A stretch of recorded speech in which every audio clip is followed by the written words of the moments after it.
بسم الله الرحمن الرحيم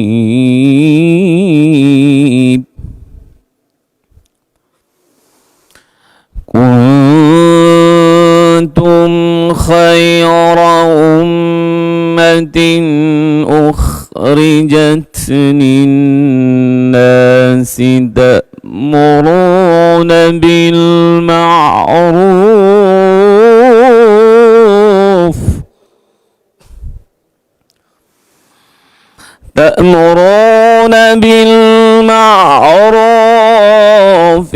وتنهون عن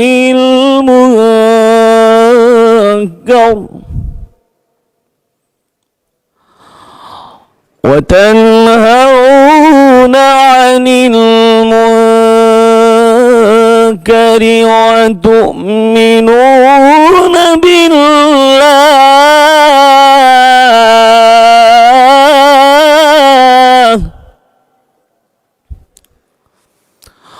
ولو آمن أهل الكتاب لكان خيرا لهم منهم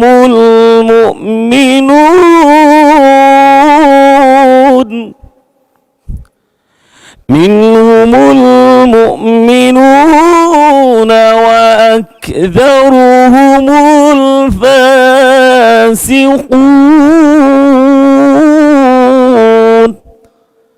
صدق الله العلي العظيم সূরা আল ইমরান 110 নং আয়াত কারিমা তেলাওয়াত করা হলো, যার বাংলা অর্থ হচ্ছে এরূপ: তোমরা হচ্ছে সর্বোত্তম জাতি, সমস্ত মানব জাতির কল্যাণের জন্য তোমাদের বের করে আনা হয়েছে। তোমাদের দায়িত্ব হচ্ছে তোমরা দুনিয়ার মানুষদের সৎ কাজের আদেশ দেবে এবং অসৎ কাজ থেকে বিরত রাখবে, আর তোমরা নিজেরাও আল্লাহর উপর ঈমান আনবে। আর আহলি কিতাবরা যদি ঈমান আনতো তাহলে তা তাদের জন্য মঙ্গলকর হতো। তাদের মধ্যে রয়েছে তো কিছু ঈমানদার ব্যক্তিও, তবে তাদের মধ্যে অধিকাংশ হচ্ছে পাপাচারী। বারাকাল্লাহু লানা ওয়া লাকুম ফিল কুরআনিল আযীম ওয়া আসসালামু আলাইকুম ওয়া রাহমাতুল্লাহি ওয়া বারাকাতুহু।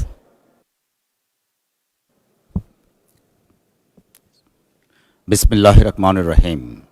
আসসালামু আলাইকুম ওয়া রাহমাতুল্লাহ। মাননীয় সদস্যবৃন্দ, দিনের কার্যসূচিভুক্ত প্রশ্ন জিজ্ঞাসা এবং উত্তর টেবিলে উপস্থাপিত হলো। মাননীয় সদস্যবৃন্দ, আজ কার্যপ্রণালী বিধির 71 বিধিতে জরুরি জনগুরুত্ব সম্পন্ন বিষয় সম্পর্কে 77টি মনোযোগ আকর্ষণের নোটিশ পাওয়া গেছে। নোটিশদাতা মাননীয় সদস্যগণ হলেন জনাব মোহাম্মদ কামরুল হাসান, ময়মনসিংহ 6, জনাব জি.এম. নজরুল ইসলাম, সাতক্ষীরা 4, জনাব মোহাম্মদ ফাহিম চৌধুরী, শেরপুর 2, জনাব নাসিরউদ্দিন আহমেদ, মৌলভীবাজার 2, জনাব সালাউদ্দিন, গাজীপুর 4, জনাব মোহাম্মদ আব্দুল বারী সর্দার, রাজশাহী 4, আল ফারুক আব্দুল লতিফ, নীলফামারী 2, মোহাম্মদ রাশিদুল ইসলাম রাশেদ, শেরপুর 1, রুমিন ফারহানা, ব্রাহ্মণবাড়িয়া 2, জনাব মোহাম্মদ শফিকুল ইসলাম, পটুয়াখালী 2, জনাব মোহাম্মদ মনিরুল হক চৌধুরী, কুমিল্লা 6, মোহাম্মদ আশরাফ উদ্দিন, নরসিংদী 5, শেখ মুজিবুর রহমান ইকবাল, কিশোরগঞ্জ 5, শেখ ফরিদ আহমেদ, চাঁদপুর 3, এস.এম. জাহাঙ্গীর হোসেন, ঢাকা 18, এস.কে. আজিজুল বারী, খুলনা 4, মোহাম্মদ আব্দুল খালেক, সাতক্ষীরা 2, মোহাম্মদ আবু তালিব, ঝিনাইদহ 4, মোহাম্মদ আইনুল হক, সিরাজগঞ্জ 3, মোহাম্মদ সেলিমুজ্জামান মোল্লা, গোপালগঞ্জ 1, মোহাম্মদ আব্দুল গফুর, কুষ্টিয়া 2, মোহাম্মদ আব্দুল আজিজ, নাটোর 4, মোহাম্মদ শামসুর রহমান শিমুল বিশ্বাস, পাবনা 5, মোহাম্মদ মুশারফ হোসেন, বগুড়া 4, মোহাম্মদ ইলিয়াস মোল্লা, ফরিদপুর 1, জনাব সরওয়ার জামাল নিজাম, চট্টগ্রাম 13, জনাব মোহাম্মদ জাহানদার আলী মিয়া, মাদারীপুর 2, জনাব মাসুদ সাইদি, পিরোজপুর 1, সৈয়দ জাহাঙ্গীর আলম দিনাজপুর 3, এ কে এম ফজলুল হক মিলন গাজীপুর 5, মোহাম্মদ রুকন উদ্দিন বাবুল লালমনিরহাট 2, লুৎফুর রহমান কক্সবাজার 3, জনাব মোহাম্মদ মুক্তার আলী যশোর 6, আনিসুর রহমান মাদারীপুর 3, মোহাম্মদ শওকতুল ইসলাম মৌলভীবাজার 2, মোহাম্মদ নুরুল ইসলাম চাঁপাইনবাবগঞ্জ 3, মঈনুল ইসলাম খান মানিকগঞ্জ 2, মোহাম্মদ জাহিদুর রহমান ঠাকুরগাঁ 3, জনাব মোহাম্মদ শামীম কায়সার গাইবান্ধা 4, মাসুম মুস্তফা নেত্রকোনা 5, জনাব মোহাম্মদ আব্দুস সাত্তার নীলফামারী 1, জনাব মোহাম্মদ মশিউর রহমান খান বাগেরহাট 1, জনাব মোহাম্মদ মজিবুর রহমান রাজশাহী 1, জনাব মোহাম্মদ মতিয়ার রহমান ঝিনাইদহ 3, মোহাম্মদ আখতারুজ্জামান ময়মনসিংহ 7, ইকরামুল বাড়ি টিপু নওগাঁ 4, মোহাম্মদ আব্দুল আলিম বাগেরহাট 4, শেখ জাহাঙ্গীর হুসাইন হেলাল খুলনা 2, মোহাম্মদ শহীদুল ইসলাম ফরিদপুর 4, জনাব এ এম মাহবুব উদ্দিন নোয়াখালী 1, জনাব মোহাম্মদ আব্দুল করিম গাইবান্ধা 2, জয়নুল আবিদিন বরিশাল 3, মোহাম্মদ আলী আসগার পাবনা 3, মোহাম্মদ মাসুদ পারভেজ চুয়াডাঙ্গা 1, মোহাম্মদ ফজলুর রহমান সাইদ জয়পুরহাট 1, মোহাম্মদ আব্দুল বাতেন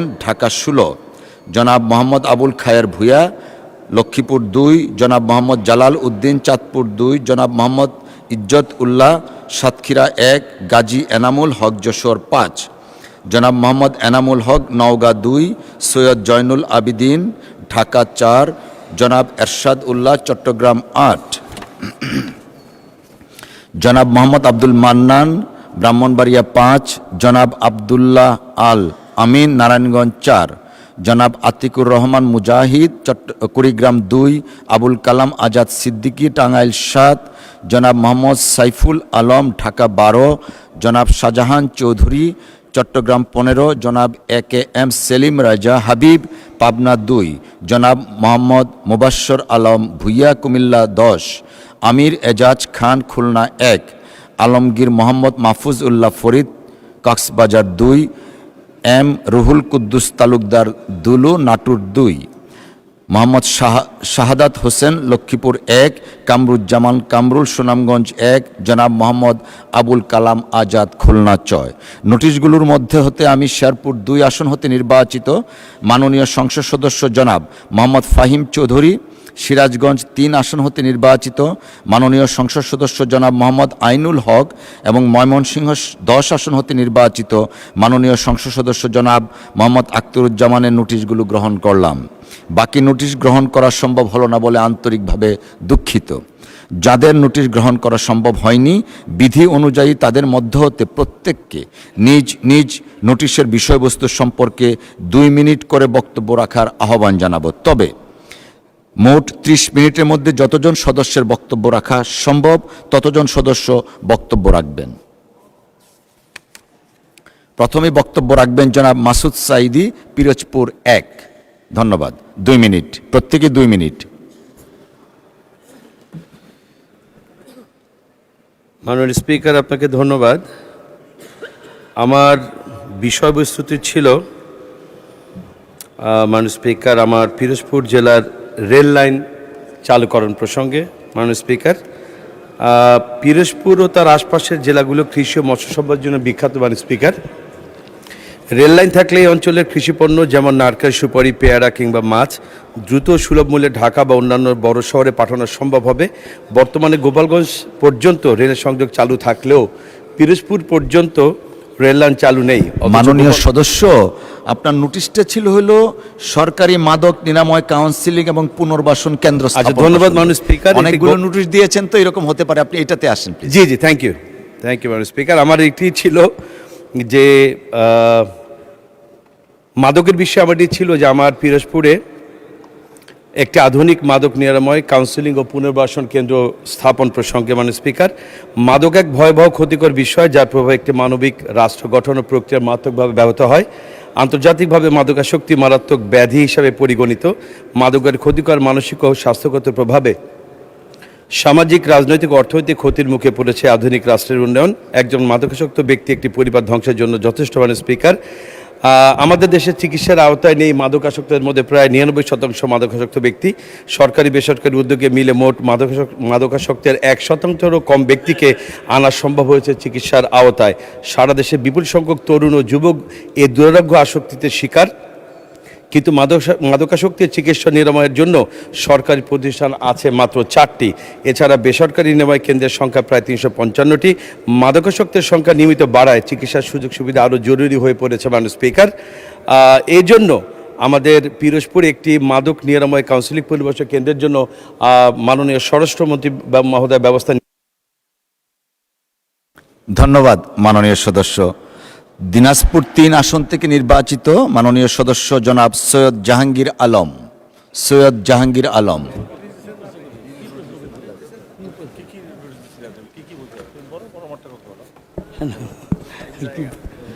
আপনার সময় 2 মিনিট। বিসমিল্লাহির রহমানির রহিম।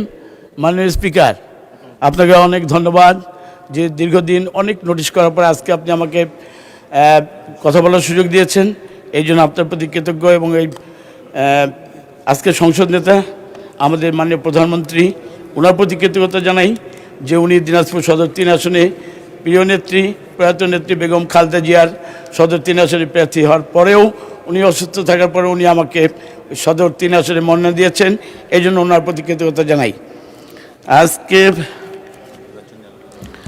এবং আপনার মাধ্যমে দিনাজপুরের সকল ভোটার প্রতি আমি কৃতজ্ঞতা জানাই, ধন্যবাদ জানাই। মাননীয় স্পিকার,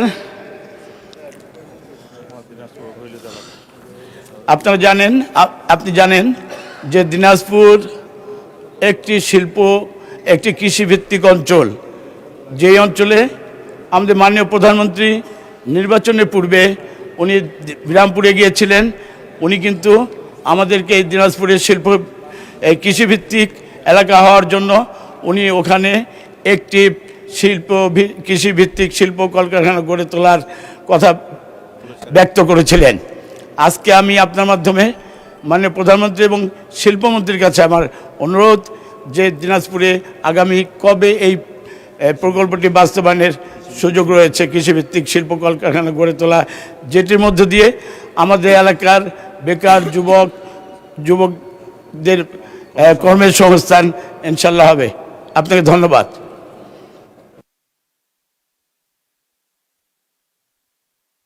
ধন্যবাদ মাননীয় সদস্য।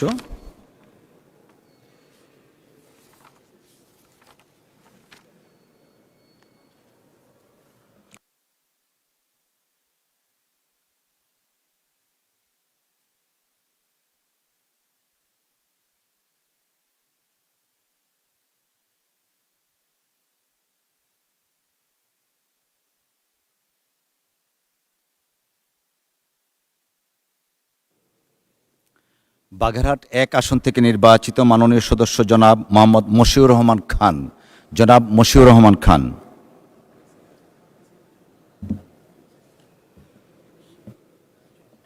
নেই।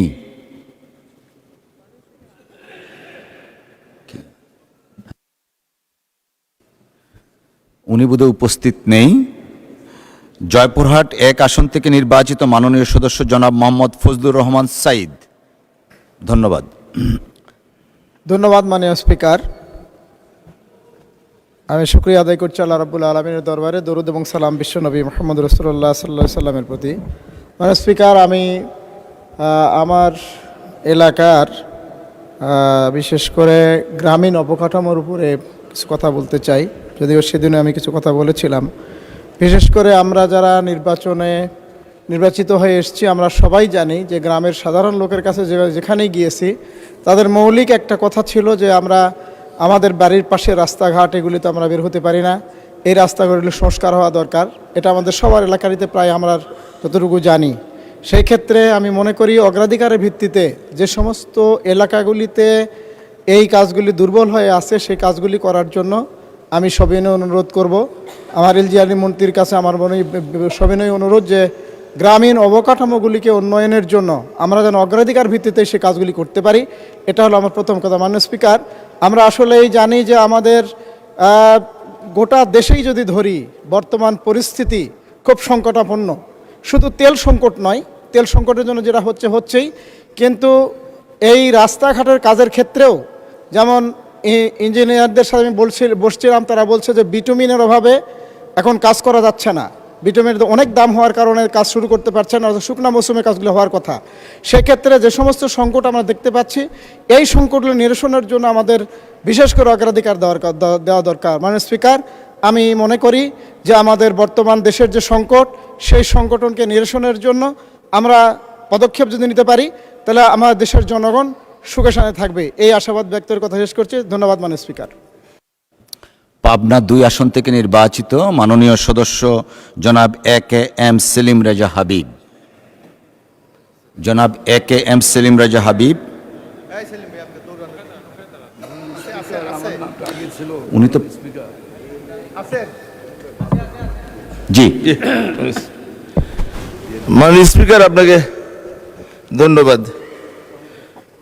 মাননীয় স্পিকার, আমি যে 71 বিধিতে যে নোটিশটা দিয়েছিলাম, সেটি আমি প্রত্যাশা করেছিলাম যে আলোচনায় রাখবেন, গৃহীত করবেন, কারণ এটা খুবই একটা জনগুরুত্বপূর্ণ একটি বিষয় ছিল। মাননীয় স্পিকার, আমি অনুরোধ করব যে আজকে না হলেও আগামী কালকের যদি এসে রাখা যায়, তাহলে আমার মনে হয় যে আমরা এখানে হাউজে যারা আছি, এটা আমাদের সবার সাথে স্বার্থ সংশ্লিষ্ট বিষয়,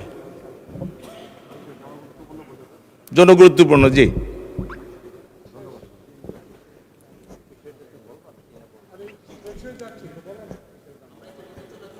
যে সাবজেক্ট ম্যাটার, এই সাবজেক্ট আমার সাবজেক্ট ম্যাটার হচ্ছে জি, যে- আমি এখানে আছি। এই সাবজেক্ট ম্যাটারের উপরে একটা নোটিশ অলরেডি অ্যাকসেপ্ট করা হয়েছে, এই সারের ডিলারের বিষয়ে, সেই জি জি জন্য জি, ওইটাই আজকেই করা হয়েছে অ্যাকসেপ্ট।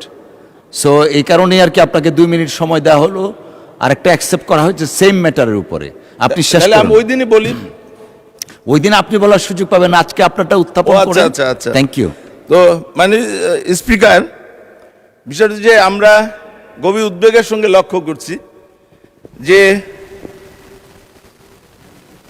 কৃষি মন্ত্রণালয় থেকে একটি প্রজ্ঞাপন জারি হয়েছে।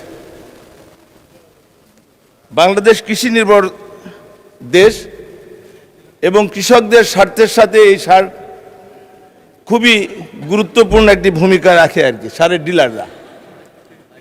এবং এই যে সারের যারা ডিলার রয়েছে, তাদেরকে বহাল রেখে যে পরিপত্র জারি করা হয়েছে, এক সেখানে মিনিট আমরা বাড়িয়ে দেখতে দিবেন, পাচ্ছি দয়া যে করে 1 মিনিট প্রত্যেকটা বাড়িয়ে দিবেন। উপজেলায় 5 থেকে 7 জন অথবা কোনো কোনো উপজেলায় 3 থেকে 4 জন মাত্র ডিলার বর্তমান পরিপত্র অনুযায়ী নিয়োগ দেওয়া সম্ভব হবে। অথচ এই এমনও পরিবার রয়েছে যে একই পরিবারে 8টি-9টি লাইসেন্স রয়েছে। তো যেহেতু এটি জনস্বার্থ সংশ্লিষ্ট একটি বিষয় এবং আমরা গভীর উদ্বেগের সঙ্গে লক্ষ্য করছি যে এই যে আমাদের এখন যে ডিজেল পেট্রোলের যে সংকট, এটি আমি মনে করি যে এর সঙ্গে পাম্প মালিকদের একটা যোগসাজশ রয়েছে। তো একইভাবে এই সারের বিষয়টাও কিন্তু একটি অত্যন্ত গুরুত্বপূর্ণ একটি বিষয়। যদি এটার ব্যাপারে যদি আমরা মনোযোগী না হই, এবং আমার প্রত্যাশা থাকবে এবং এখানে যারা হাউজে রয়েছে সব এমপিদের সাথে সংশ্লিষ্ট বিষয়, যে নতুন করে দেশের মানুষের স্বার্থে এবং সরকারের স্বার্থে, কৃষকের স্বার্থে এই ধন্যবাদ মাননীয় সদস্য। এই ব্যাপারে এক্সটেন্সিভ ডিসকাশন হবে ফেসিস্ট আমলের ওই যে সার ব্যবস্থাপনা লাইসেন্সের ব্যাপারে, ওটা ডিসকাশন হবে। আপনি বসুন দয়া করে। Thank you.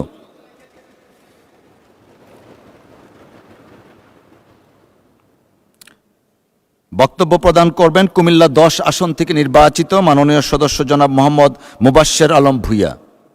জনাব Mohammad Mubashsher Alam Bhuiyan, 2 minute. Thank you. বিসমিল্লাহির রহমানির রহিম। মাননীয় স্পিকার, আপনাকে ধন্যবাদ। আমি 71 বিধিতে মাননীয় স্বাস্থ্যমন্ত্রীর দৃষ্টি আকর্ষণ করছি। আমার উত্থাপনীয় বিষয় কুমিল্লা জেলার নাঙ্গলকোট উপজেলার গোহারুয়া 20 শয্যা হাসপাতাল ডাক্তার নার্স পদায়ন সহ চিকিৎসা সরঞ্জাম সরবরাহ প্রসঙ্গে। মাননীয় স্পিকার, আমার নির্বাচনী এলাকা নাঙ্গলকোট উপজেলার জোড্ডা পশ্চিম ইউনিয়নে গোহারুয়া গ্রামে বিগত 4 দলীয় জোট সরকারের আমলে 20 শয্যা বিশিষ্ট হাসপাতালটি স্থাপন করা হলেও অদ্যাবধি পূর্ণাঙ্গ স্বাস্থ্য চিকিৎসা সেবা দেওয়ার জন্য হাসপাতালটি প্রস্তুত হয়নি। হাসপাতালটিতে নেই চিকিৎসক, নার্স, নেই চিকিৎসা সরঞ্জাম। জনদাবির প্রেক্ষিতে ত্রয়োদশ জাতীয় সংসদ নির্বাচনের পূর্বে আমি জনগণকে প্রতিশ্রুতি দিয়েছি, আমি নির্বাচিত হলে 20 শয্যা হাসপাতালটি পূর্ণাঙ্গ স্বাস্থ্যসেবার জন্য চালু করা হবে। মাননীয় স্পিকার, ইতিমধ্যে হাসপাতালটি চিকিৎসা কার্যক্রমের উদ্যোগ গ্রহণ করেছি, কিন্তু প্রয়োজনীয় চিকিৎসা সরঞ্জাম এবং ডাক্তার নার্স সংকট থাকার কারণে আশপাশের লাখ লাখ মানুষ স্বাস্থ্যসেবা থেকে বঞ্চিত হচ্ছে। কাগজে কলমে ডাক্তার নার্সের পোস্টিং থাকলেও তারা হাসপাতালে আসেন না, কাজ করেন অন্য হাসপাতালে।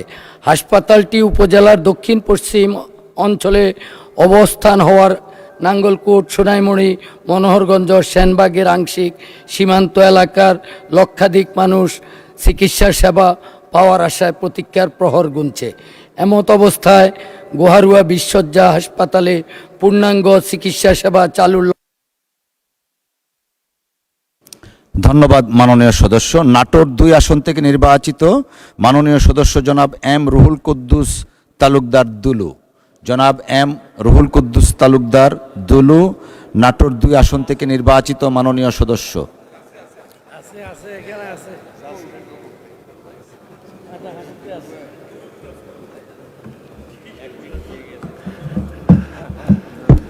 মাননীয় স্পিকার, আপনাকে ধন্যবাদ। আসলে আমি 71 বিধিতে একটা জনগুরুত্বপূর্ণ বিষয়, আমার নির্বাচনী এলাকা নাটোর।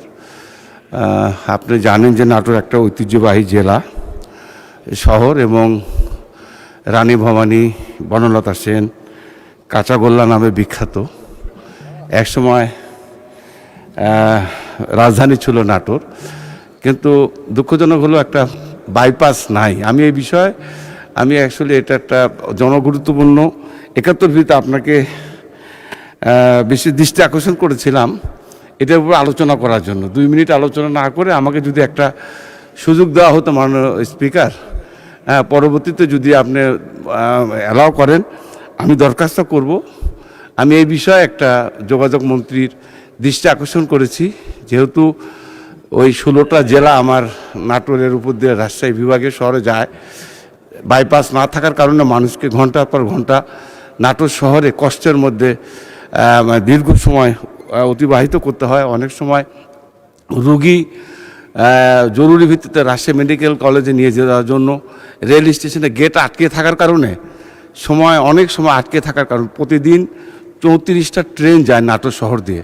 এই 34 বার রেল গেট আটকে থাকে। এই জন্য আমি মনে করেছি একটা বাইপাস হলে অন্ততপক্ষে ওই 16টা জেলার মানুষ, বিশেষ করে বগুড়া, দিনাজপুর, রংপুর, ওই অঞ্চলের সমস্ত জেলার মানুষ এই নাটোর দিয়ে রাজশাহীতে যায়। এই জন্য আমি এটাকে জনগুরুত্বপূর্ণ মনে করেছিলাম।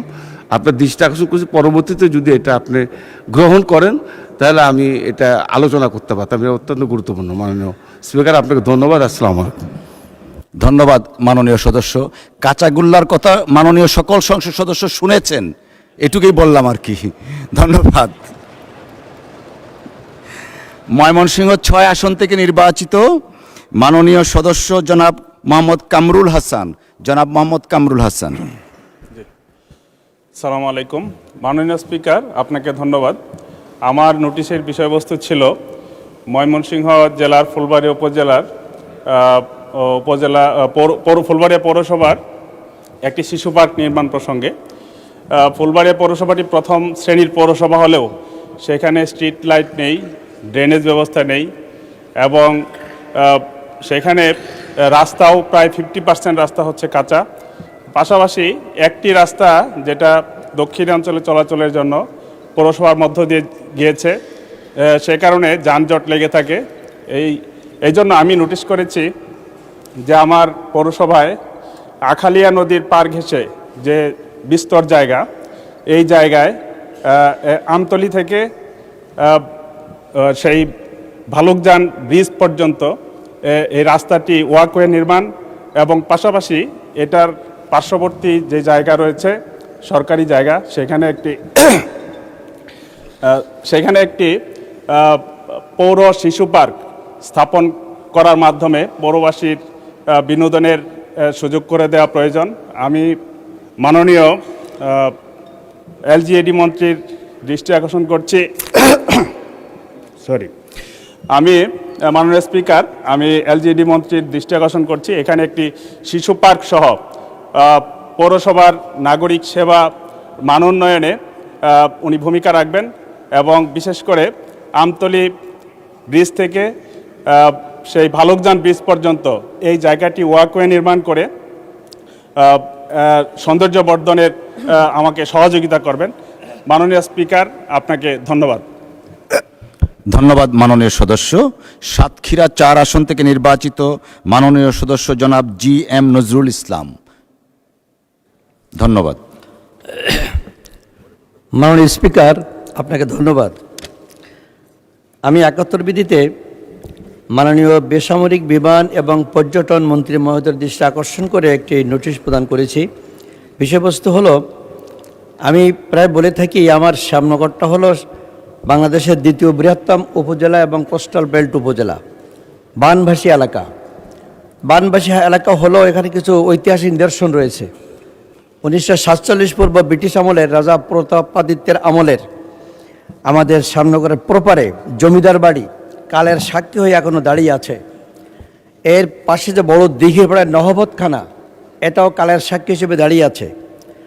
আমাদের শ্যামনগরের বংশীপুরে জমিদার বাড়ি ওই জাহাজঘাটায় বিশ্বরপুরের জাহাজঘাটা জায়গার জাহাজ থামতো রাজা বাচ্চাদের, সেটাও কালের সাক্ষী হিসেবে দাঁড়িয়ে আছে। বংশীপুরের শাহী মসজিদ, কালী মন্দির এবং হাফসিখানা, এই কয়টা ঐতিহাসিক নিদর্শন এখনও শ্যামনগরে দাঁড়িয়ে আছে, কিন্তু মানে সে সংস্কারের অভাবে জনগণের দৃষ্টি আকর্ষণ করতে খুব বেশি পারে না, অনেক পর্যটক সেখানে যায়। আমি অনুরোধ করব মাননীয় মন্ত্রী মহোদয় একটি টিম করে হোক বা যেভাবে হোক এটাকে পরিদর্শন করে যে তার মন্ত্রণালয়ের মাধ্যমে এটাকে সংস্কার করবেন এবং ঐতিহ্য হিসেবে এটাকে সুন্দরভাবে গড়ে তোলার ব্যবস্থা করবেন। যেমন শ্যামনগরের জনগণের পর্যটন কেন্দ্র এলাকা, নদীর মানে জঙ্গল এলাকা, সেখানেও লোক আসবে, আর এখান থেকে অনেক মানে পয়সাও ইনকাম, অর্থ ইনকাম হওয়ার সম্ভাবনা রয়েছে। মাননীয় স্পিকার, আমি আহ্বান জানিয়ে আপনার ধন্যবাদ দিচ্ছি। আসসালামু আলাইকুম রহমতুল্লাহ। ধন্যবাদ মাননীয় সদস্য। গাজীপুর 4 আসন থেকে নির্বাচিত মাননীয় সদস্য জনাব সালাউদ্দিন। মাননীয় স্পিকার, আপনাকে ধন্যবাদ।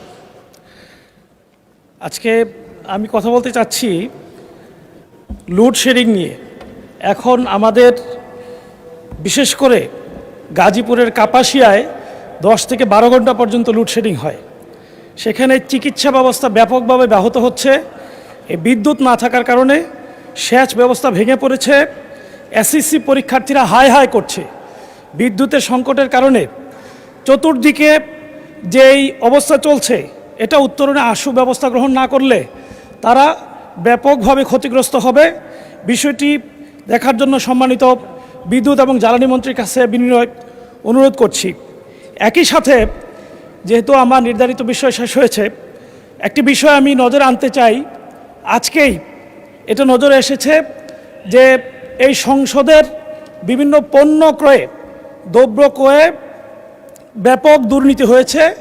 যেই ক্যামেরা কেনার কথা ছিল 18 লক্ষ টাকায়, এটা ক্রয় করা হয়েছে 58 লক্ষ টাকায়। যেই দ্রব্যাদি 4000 টাকায় কেনার কথা, সেটা 21,000 টাকায় কেনা হয়েছে। এ ধরনের দুর্নীতি অতীতেও বাংলাদেশে হয়েছে। এটা যেন বন্ধ হয়, সে বিষয়টি সংশ্লিষ্ট কর্তৃপক্ষ উদ্যোগ গ্রহণ করবেন বলে আমি প্রত্যাশা করছি। একই সাথে আমি আমার এলাকার আরেকটি বিষয় নিয়ে কথা বলতে চাচ্ছি। আমার এলাকা গাজীপুর 4 কাপাসিয়ায় দ্বিতীয় সেন্ট মার্টিন খ্যাত পরিচিত ধাঁধারচর পর্যটনের জন্য একটি উপযোগী এলাকা। মাননীয় পর্যটন মন্ত্রী মহোদয়ের কাছে আমার আবেদন, যদি সুযোগ হয় সফর করে এই এলাকাকে বিশেষ পর্যটনের আওতায় নিয়ে আসার জন্য সরকারি বিশেষ উদ্যোগ গ্রহণ করা হবে।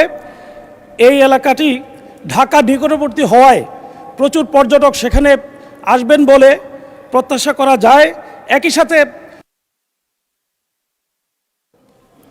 ধন্যবাদ মাননীয় সদস্য। রাজশাহী 4 আসন থেকে নির্বাচিত মাননীয় সদস্য জনাব মোহাম্মদ আব্দুল বারী সর্দার।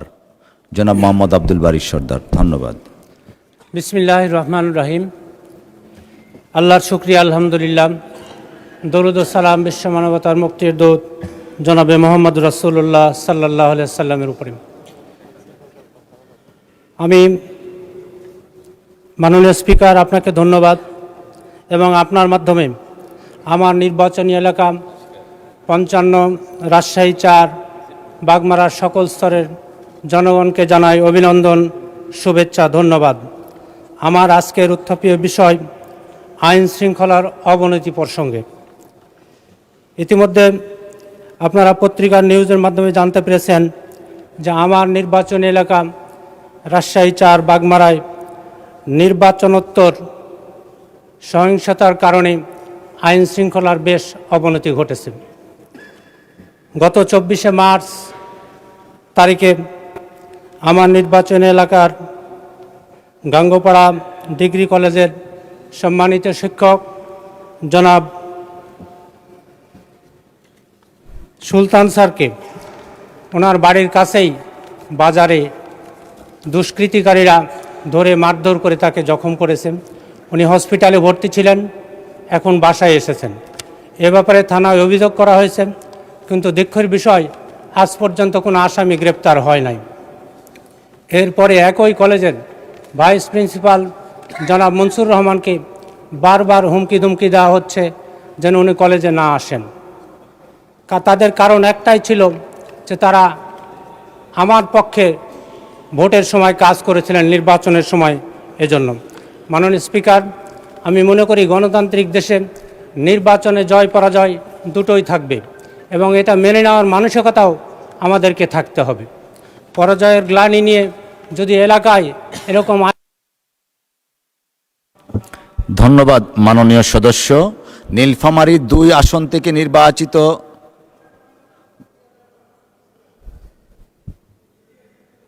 মনিরুল হক চৌধুরী সাহেব, দেখি কি বল।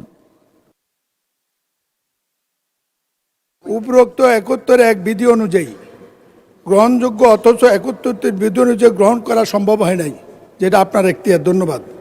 গুরুত্ব অনুযায়ী শুধুমাত্র সেই বলি প্রশ্ন প্রত্যেক পুনরুদ্ধারা বিধির বিধান মধ্যে 2 মিনিট করে বক্তব্য রাখতে পারবেন, যেটা আপনি এখন করছেন। এটা আমি যতদূর জানতাম, এটা আমি 5বার সংসদে এটা ক্রমিক অনুযায়ী হবে। আমরা এই ক্রমিকটা পাওয়ার জন্য সকাল 10টা আসে লাইন দেয়। মাননীয় স্পিকার, কি বিড়ম্বনা, এটা উপলব্ধি করার সুযোগ আপনার হয়েছে কিনা জানি না। আমার সিরিয়াল অনুযায়ী আমার বিষয়ে বক্তব্য রাখার কথা। আমি যতদূর জানি, আমি জানতে চাই আমার নাম আছে, আমার সিরিয়াল কত, আমাকে ডাকেন নাই কেন? আপনার নাম আছে সিরিয়াল 16। আমি যতটুকু অফিস থেকে জানতে পেরেছি, যারা প্রথমবার দেন তাদেরটা একটু আগে যায়, যারা দ্বিতীয়বার, আপনি আজকে আগেও একবার বোধহয় দিয়েছিলেন, সেই জন্যই সিরিয়ালটা আপনার সিরিয়াল হচ্ছে 16।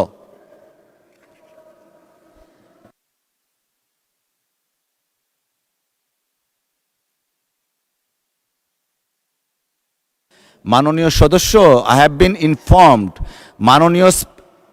মাননীয় সদস্য একটু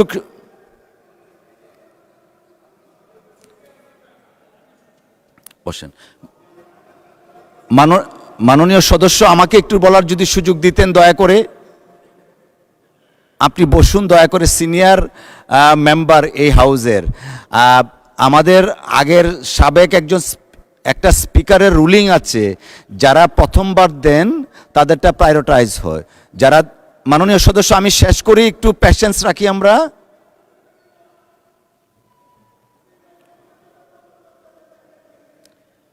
মাননীয় সদস্য, আমি তো শুনতে পারবো না আমারটা।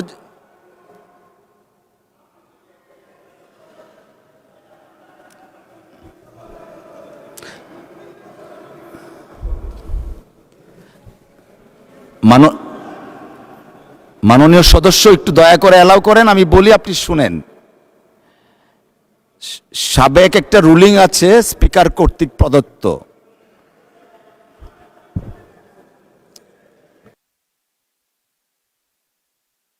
মাননীয় সদস্য, দয়া করে একটু বসেন আপনি please. You are very respected and senior member of this house.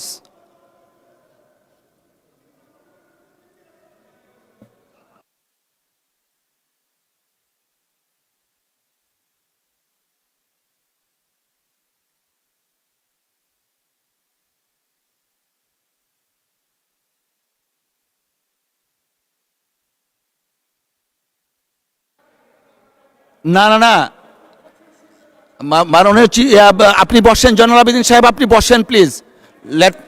আপনি বসেন। মাননীয় সদস্য, আমি বারবার চেষ্টা করছিলাম আপনার দৃষ্টি আকর্ষণ করে আমাকে বলার সুযোগ দেওয়ার জন্য। আমি সুযোগটা চাচ্ছি। আপনি senior and respected member of this honourable house. 71 বিধিতে একটা রুলিং আছে সাবেক স্পিকারের, যে যিনি প্রথমবার দিবেন তাকে প্রায়োরিটাইজ করা হয়, যিনি সেকেন্ড টাইম থার্ড টাইম দিবেন আস্তে আস্তে সেটাকে লোয়ার করা হয়। তো যারা আগে কখনোই দেননি তাদেরটা প্রায়োরিটাইজ করা হয়েছে, আপনারটা সহ যারা দ্বিতীয়বার দিয়েছেন তাদেরটা সেপারেট লিস্ট করা হয়েছে। অসংখ্য ধন্যবাদ।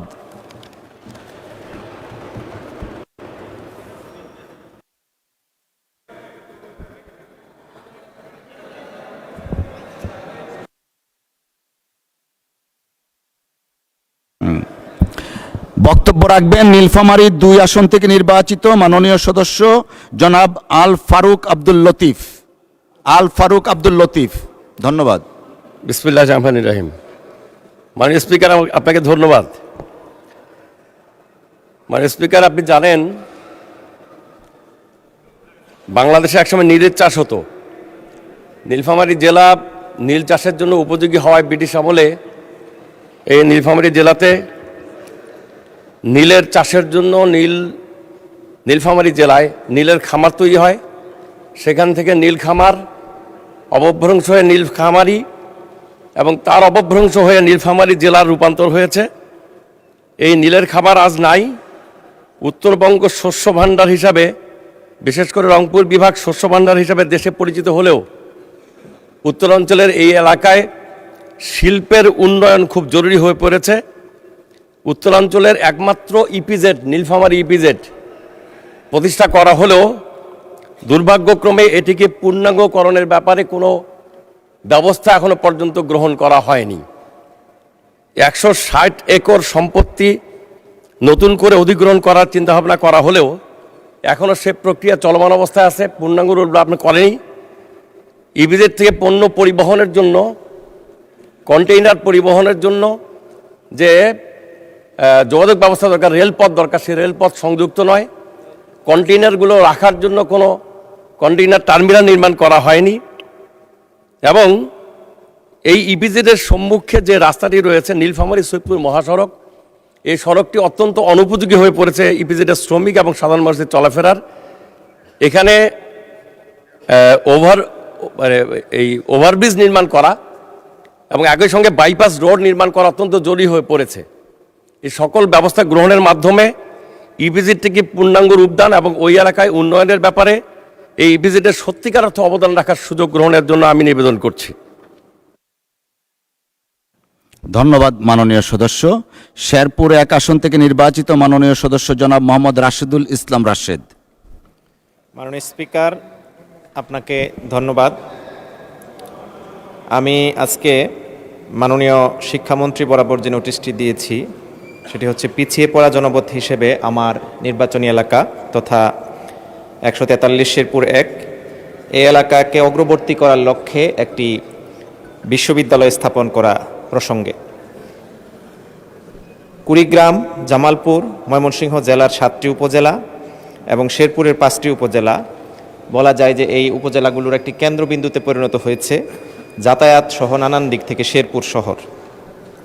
এই শেরপুর সদর শহরকে কেন্দ্র করে শুধুমাত্র উচ্চশিক্ষার ঘাটতির জন্য আমরা নানান দিক থেকে পিছিয়ে রয়েছি।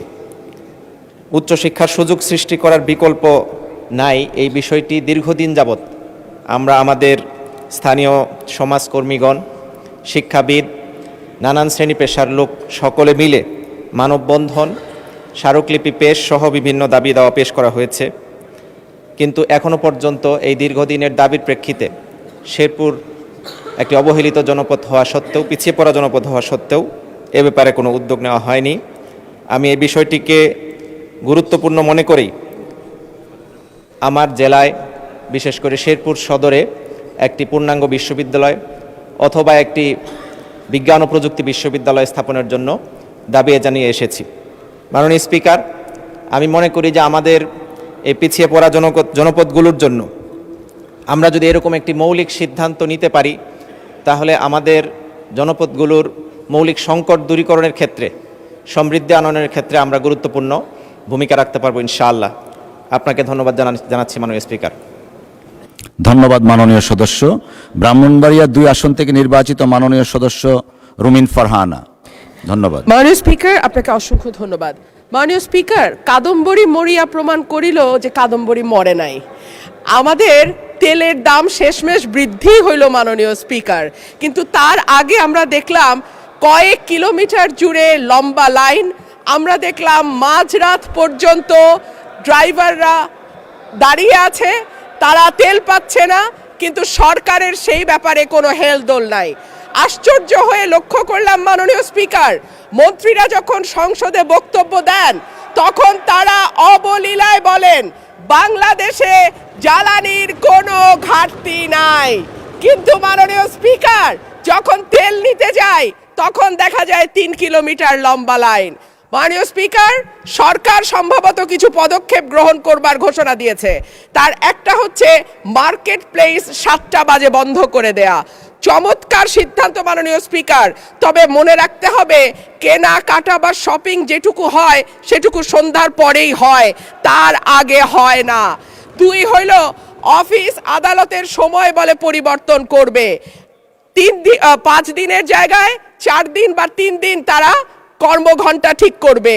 কিন্তু প্রশ্নটা হচ্ছে যদি জ্বালানির কোনো সংকটই না থাকে তাহলে এত লম্বা লাইনই বা কেন, দামই বা বাড়াইতে হয় কেন, অফিস কর্মসূচি সময় পরিবর্তন করতে হয় কেন?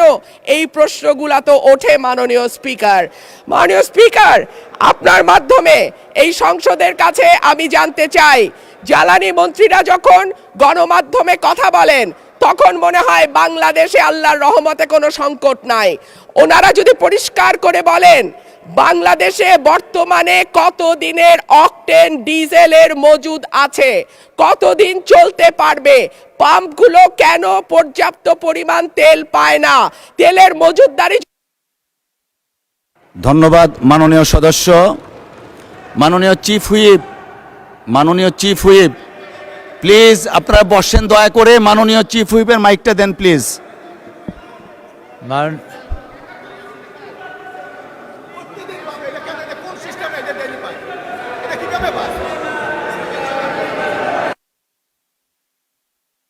মাননীয় সদস্যবৃন্দ,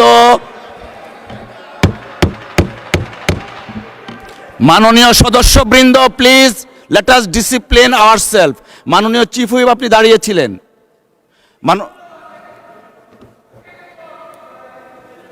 মাননীয় বিরোধী দলীয় নেতা। ধন্যবাদ মাননীয় স্পিকার। এই সংসদ দেশের সর্বোচ্চ সম্মানের জায়গা। যারা এখানে নির্বাচিত হয়ে এসেছেন দেশের জনগণের সমর্থন, ভোট, ভালোবাসা, শ্রদ্ধা নিয়ে এসেছেন। আমরা সকল সদস্যের প্রতি শ্রদ্ধা জানিয়ে বলবো, কোনো সংসদ সদস্য যখন দাঁড়িয়ে কোনো কথা বলবেন তা নিয়ন্ত্রণ অথবা তাকে এলাও করার একক এখতিয়ার হচ্ছে মাননীয় স্পিকারের। সেই জায়গায় আজকে লক্ষ্য করলাম যে একজন স্বতন্ত্র সংসদ সদস্য তিনি যখন কথা বলছিলেন দুঃখজনকভাবে ট্রেজারি বেঞ্চ থেকে সম্মানিত কিছু সদস্য এমন কিছু অঙ্গভঙ্গি করেছেন যেটা আমার বিবেকে আঘাত লেগেছে। আমি এটা আশা করি না। এমনকি আমি এও লক্ষ্য করলাম 1 বার 2 বার নয় 4 বার 5 বার নির্বাচিত হয়ে এই সংসদে যারা এসেছেন তাদের কেউ কেউ এই কাজটা করেছেন। আমি এখানে তাদের নাম বলে আমি নিজে লজ্জা পেতে চাই না। আমরা প্রথম দিনই অনুরোধ করেছিলাম ভালো কিছু সংস্কৃতির চর্চা হোক এখানে, এবং আমরা শিখতে চাই। আমরা জাতিকে নিজে শিখব, জাতিকেও আমাদের সাথে উদ্বুদ্ধ করব। মাননীয় স্পিকার, আজকে দুইবারই লক্ষ্য করলাম যে ট্রেজারি বেঞ্চ যেখানে আপনাকে সবচেয়ে বেশি সহযোগিতা করার কথা, সেখানে আপনি বারবার অনুরোধ করা পক্ষেও তিনারা চালিয়েই যাচ্ছেন। আপনি মাইক দেন নাই, তারপরেও সংসদে কি হচ্ছে আমরা কিছুই বুঝতে পারছি না। আর শেষমেশ যখন মাননীয় সংসদ সদস্য রুমিন ফারহানার বক্তব্য চলছিল, বিষয়টা একেবারেই অগ্রহণযোগ্য যা করা হয়েছে। আমি এটার জন্য দুঃখ প্রকাশ করছি এবং আমি এটার নিন্দা জানাতেও বাধ্য হলাম। ধন্যবাদ মাননীয় স্পিকার। ধন্যবাদ মাননীয় বিরোধী দলীয় নেতা।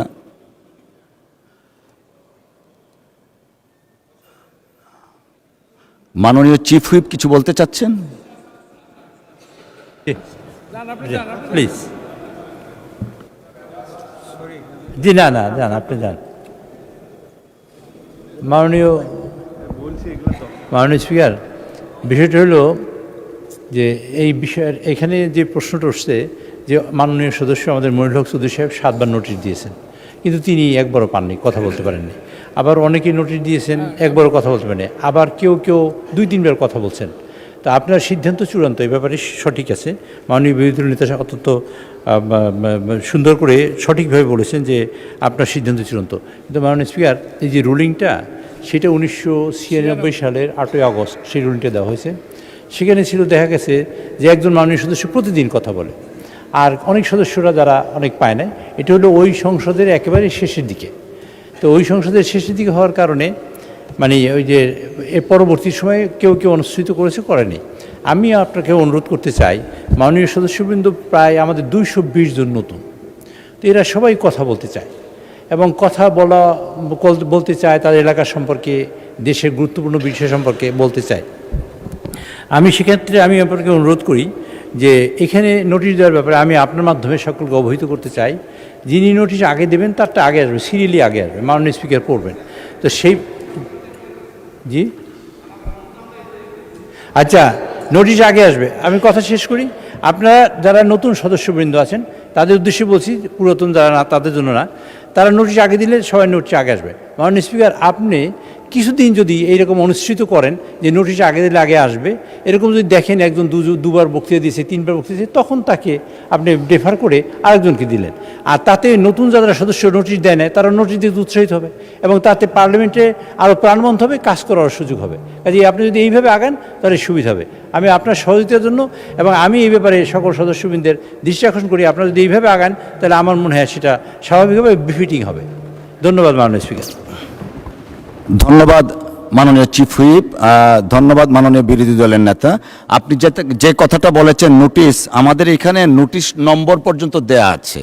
যেমন যারা দ্বিতীয়বার নোটিশ দিয়েছেন 8 নম্বর সিরিয়াল থেকে শুরু হয়েছে। নোটিশ নম্বর 793, 794, 797, 98, 99, 800, 801, 802 এই সিরিয়ালটা মেনটেন করা হয়েছে। সো নোটিশের ক্রম অনুযায়ী এখানে সিরিয়ালটা করা হয়েছে, নোটিশের ক্রম অনুযায়ী। চিফ হুইপকে একটু দেন প্লিজ। আপনি যদি নোটিশটাকে ফলো করেন তাহলে আমাদের নতুন সদস্যরা উৎসাহিত হবে। আপনি কয়েকদিন করেন, একজনের 2-3বার দেন, তারপর তাকে সঙ্গত কারণে একটু পিছিয়ে দিলে সে আপত্তি করবে না, বা 1-2বার দিলেন। আর নতুন যারা তারা উৎসাহিত হবে এখানে নোটিশ দেওয়ার ক্ষেত্রে এবং কাজ করার ক্ষেত্রে। আমি বলি সবাই যেন পার্টিসিপেট করতে পারে। ধন্যবাদ মাননীয় স্পিকার। আমরা সেটাই করছি, যারা একবারও কিছু বলেননি তাদেরকে প্রায়োরিটাইজ করা হচ্ছে। আর দ্বিতীয়বার যারা বলবেন তাদেরটা নোটিশের সিরিয়াল অনুসারে যাওয়া হচ্ছে। অসংখ্য ধন্যবাদ সকলকেই। পটুয়াখালী 2 আসন থেকে নির্বাচিত মাননীয় সদস্য জনাব মোহাম্মদ শফিকুল ইসলাম, আপনার সময় 2 মিনিট। ধন্যবাদ। নোটিশ নম্বর 802। আপনাকে ধন্যবাদ। আমার নির্বাচনী এলাকা বাউফল একটি গুরুত্বপূর্ণ জনবহুল উপজেলা। এখানে প্রায় 5 লক্ষাধিক মানুষের বসবাস। এছাড়াও পার্শ্ববর্তী 10 মিনা, গলাচিপা, বাকেরগঞ্জ এবং ভোলা জেলার উল্লেখযোগ্য সংখ্যক মানুষ বাউফল উপজেলা স্বাস্থ্যসেবার গ্রহণ করার জন্য নিয়মিত এখানে যাতায়াত করেন। মাননীয় স্পিকার, মাসিক এখানে গড়ে প্রায় 2134 জন রোগী হাসপাতালে ভর্তি হয়ে চিকিৎসা গ্রহণ করেন। জরুরি বিভাগে মাসে প্রায় 1357 জন রোগী সেবা গ্রহণ করেন, প্রতিদিন গড়ে প্রায় 45 জন। অত্যন্ত দুর্ভাগ্যের ব্যাপার, বহির্বিভাগ প্রতিদিন প্রায় এখানে 124 জন রোগী সেবা গ্রহণ করেন। সেই ক্ষেত্রে বেড অকুপেন্সি রেট সর্বনিম্ন 130 থেকে সর্বোচ্চ 200% পর্যন্ত অতিক্রম করে, যা খুবই আশঙ্কাজনক পর্যায়ে পৌঁছে যেতে পারছে। জাতীয় স্বাস্থ্যনীতি স্বাস্থ্যসেবা মানদণ্ড অনুযায়ী এটি রক্ষা করা এবং এখানে প্রশিক্ষিত নার্স, অন্যান্য সেবা পাওয়ার, বিশেষ করে উপজেলা সদর থেকে বরিশাল বিভাগীয় শহর এখানে যাতায়াতের জন্য আমাদের নদীপথ অতিক্রম করতে হয়, ফেরি পার হতে হয়। দেখা যায় অনেক ক্ষেত্রে এই পার হওয়ার ক্ষেত্রে রুগী ওখানেই মারা গিয়েছে, এরকম ঘটনাও সংঘটিত হয়েছে। সেক্ষেত্রে আমাদের জন্য আরেকটা বড় ঝুঁকি হচ্ছে, এখানে স্বাস্থ্য কমপ্লেক্সে মেজর সার্জারির কোনো ব্যবস্থাপনা না থাকায় জটিল রোগীর দ্রুত কোনো চিকিৎসা গ্রহণ করা সম্ভব হয় না। বিধায় এখানে একটা সিন্ডিকেট গড়ে উঠেছে, যারা পাশে বিভিন্ন রকম বেসরকারি যে ডায়াগনস্টিক সেন্টারগুলো গড়ে তুলেছে, সেখানে সংশ্লিষ্ট ডাক্তার যারা আছেন সরকারি, সেই চিকিৎসকগণও ওখানে গিয়ে সেবা প্রদান করার ক্ষেত্রে উৎসাহিত হন। সঙ্গত কারণে আমি মাননীয় স্বাস্থ্যমন্ত্রী মহোদয়ের কাছে ইতিমধ্যে এটা পেশ করেছি। আমি আশা করছি যে আমাদের এই হাসপাতাল 50 শয্যা থেকে 100 শয্যা বিশিষ্টতে উন্নীত করে চিকিৎসা নিশ্চিত করবেন। ধন্যবাদ মাননীয় সদস্য। বক্তব্য রাখবেন কুমিল্লা 6 আসন থেকে নির্বাচিত মাননীয় সদস্য জনাব মোহাম্মদ মনিরুল হক চৌধুরী, নোটিশ নম্বর 803। নোটিশ নম্বর 803, এর আগেরটা ছিল 802, তার আগেরটা ছিল 801, তার আগেরটা ছিল 800, তার আগেরটা ছিল 799। মাননীয় স্পিকার, থ্যাংক ইউ। 2 মাননীয় মিনিট। স্পিকার, এটা চতুর্থবার আমি সংসদে এই কার্যক্রমটি মুখস্থ। আমি কোনো অন্যায় করি নাই, ভুলও বলি নাই। বিরোধী দল নেতা একটি মন্তব্য করেছেন আমরা অসহযোগিতা করছি, আমি এটা প্রতিবাদ করছি, ঠিক নয়। আমি জানতে চেয়েছিলাম এই ক্রমিকটা কিসে মেনটেন হয়। আপনি যে রুলিংয়ের কথা বলেছেন, চিফ হুইপ সেটা বলেছে, এই রুলিংটি ওই অধিবেশনের জন্য প্রযোজ্য, ওখানে যারা মেম্বার ছিল প্রযোজ্য। এটা আমরা জানি না, আপনি রেফারেন্স দিয়া কার্যপ্রণালী ব্যত্যয় ঘটাবেন, এটা আপনার দৃষ্টি আকর্ষণ করা অন্যায় বলে, বরঞ্চ বিরোধী দল নেতা আমার অধিকার রক্ষার জন্য এগিয়ে আসা উচিত ছিল।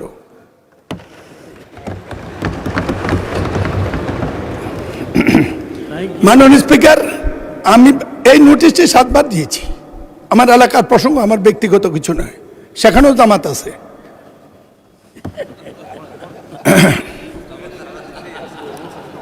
সারা দেশে জাতিতে আছে, আন্তর্জাতিকভাবেও আছে, শিখা উচিত।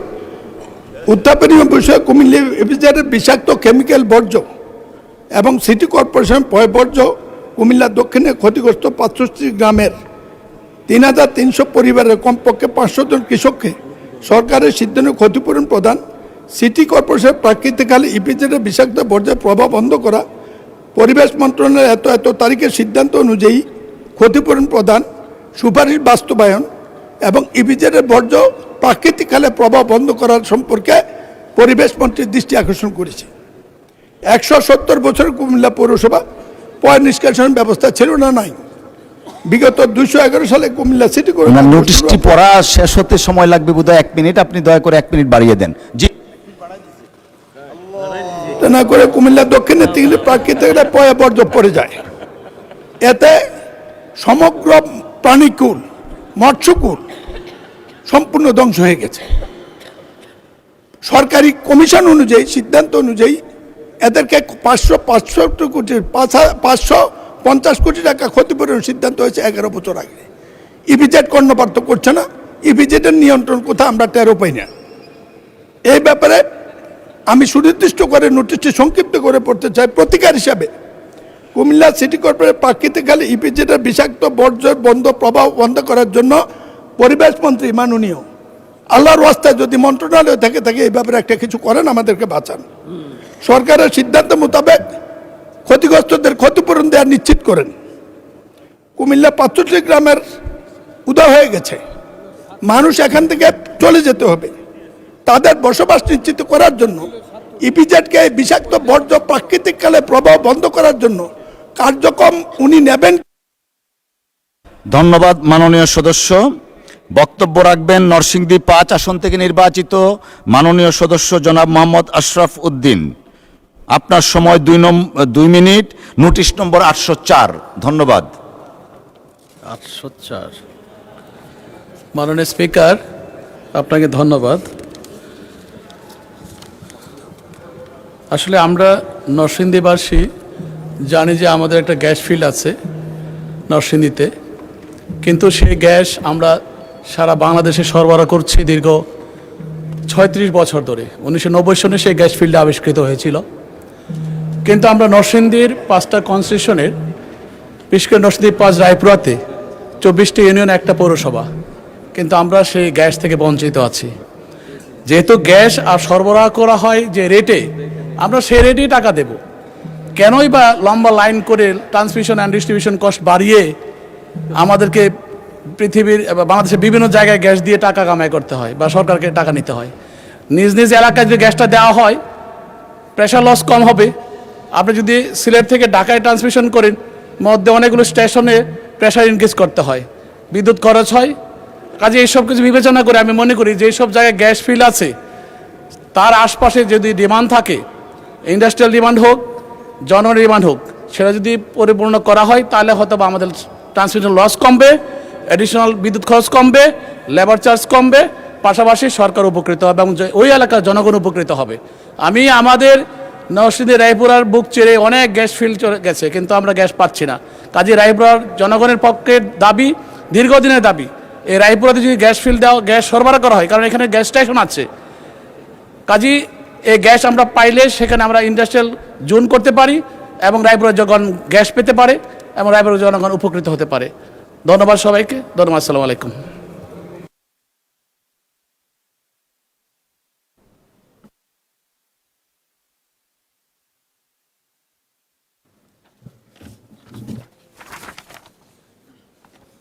ধন্যবাদ মাননীয় সদস্য। মাননীয় সদস্যবৃন্দ, জরুরি জনগুরুত্ব সম্পন্ন বিষয়ে মনোযোগ আকর্ষণ বিধি 71-এর আওতায় প্রাপ্ত নোটিশ সময়ের উপর 2 মিনিটের বক্তব্য রাখার পর্ব এখানে শেষ হলো। দিনের কার্যসূচি অনুযায়ী এখন সংসদের কার্যপ্রণালী বিধি 71 অনুযায়ী জরুরি জনগুরুত্ব সম্পন্ন বিষয়ে মনোযোগ আকর্ষণের গৃহীত নোটিশ সমূহের উপর আলোচনা। প্রথমে আমি কুড়িগ্রাম 3 আসন হতে নির্বাচিত মাননীয় সদস্য জনাব মোহাম্মদ মাহবুবুল আলমকে তার জরুরি জনগুরুত্ব সম্পন্ন বিষয়ে মনোযোগ আকর্ষণের নোটিশ পড়ার জন্য আহ্বান জানাচ্ছি। মাননীয় স্পিকার, আপনাকে ধন্যবাদ।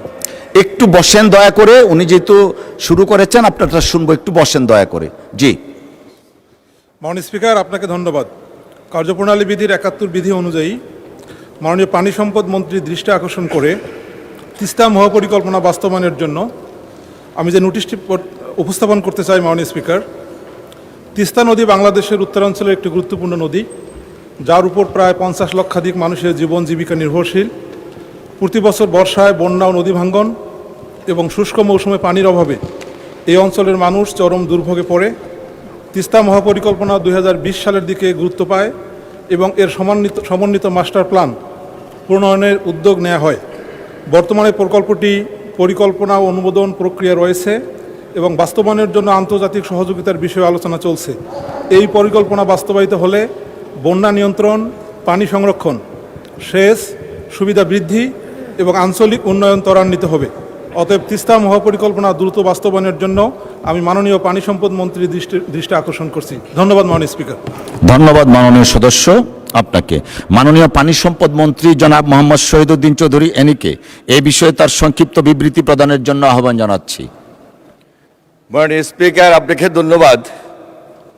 মাননীয় সংসদ সদস্য কুড়িগ্রাম 3 মোহাম্মদ মাহবুবুল আলম অত্যন্ত গুরুত্বপূর্ণ নোটিশটি উত্থাপন করেছেন এবং তিনি তার নোটিশে উল্লেখ করেছেন যে তিস্তা নদী বাংলাদেশের উত্তরাঞ্চলের একটি গুরুত্বপূর্ণ নদী, যার উপর প্রায় 50 লক্ষাধিক মানুষের জীবন জীবিকা নির্ভরশীল। তিনি অত্যন্ত দায়িত্বশীলতার সহিত এবং সচেতনভাবে এই নোটিশটি এনেছেন মাননীয় স্পিকার। আমি তাকে অসংখ্য অসংখ্য ধন্যবাদ জানাই। বিষয়টি এত মর্মস্পর্শী এবং আমাদের বাংলাদেশের প্রেক্ষাপটে এই মুহূর্তে খুবই গুরুত্বপূর্ণ বিদায় আমি এই নোটিশটির উপর দু চারটে কথা গুরুত্ব সহকারে বলতে চাই। যে তিস্তা নদী উত্তরাঞ্চলের মানুষের জীবন জীবিকার জন্য এতই যে গুরুত্বপূর্ণ, সেটা ভারত হতে বাংলাদেশের মধ্যে প্রবাহিত তিস্তা নদীর বর্তমান যে অবস্থান, এটা সম্পূর্ণভাবে একটা বিপরীতমূলক অবস্থানে দাঁড়িয়েছে মাননীয় স্পিকার, যেটাকে আমরা বলতে পারি বৈপরীত্যপূর্ণ। তিস্তা নদীর উজানে বাদ দেওয়া সহ নানা সীমাবদ্ধতার কারণে শুষ্ক মৌসুমে নদীর পানি প্রবাহ মারাত্মকভাবে কমার জন্য অনেক স্থানে পানি প্রবাহ প্রায় শূন্যের কাছাকাছি নেমে আসে, যার ফলে তিস্তা সেচ প্রকল্প সহ কৃষি কার্যক্রম ব্যাহত হচ্ছে। অন্যদিকে বর্ষা মৌসুমে উজানে অতিবৃষ্টির কারণে হঠাৎ বন্যা ও নদীভাঙ্গন সংঘটিত হয় মাননীয় স্পিকার, এবং এর ফলে বসতভিটা ও ফসলের ক্ষতির পরিমাণও ব্যাপক। তিস্তা মহাপরিকল্পনা বাস্তবায়নের জন্য বাংলাদেশ পানি উন্নয়ন বোর্ড ইতিমধ্যে একটি সমীক্ষা প্রতিবেদন প্রণয়ন করেছে মাননীয় স্পিকার। প্রস্তাবিত সমীক্ষা অনুযায়ী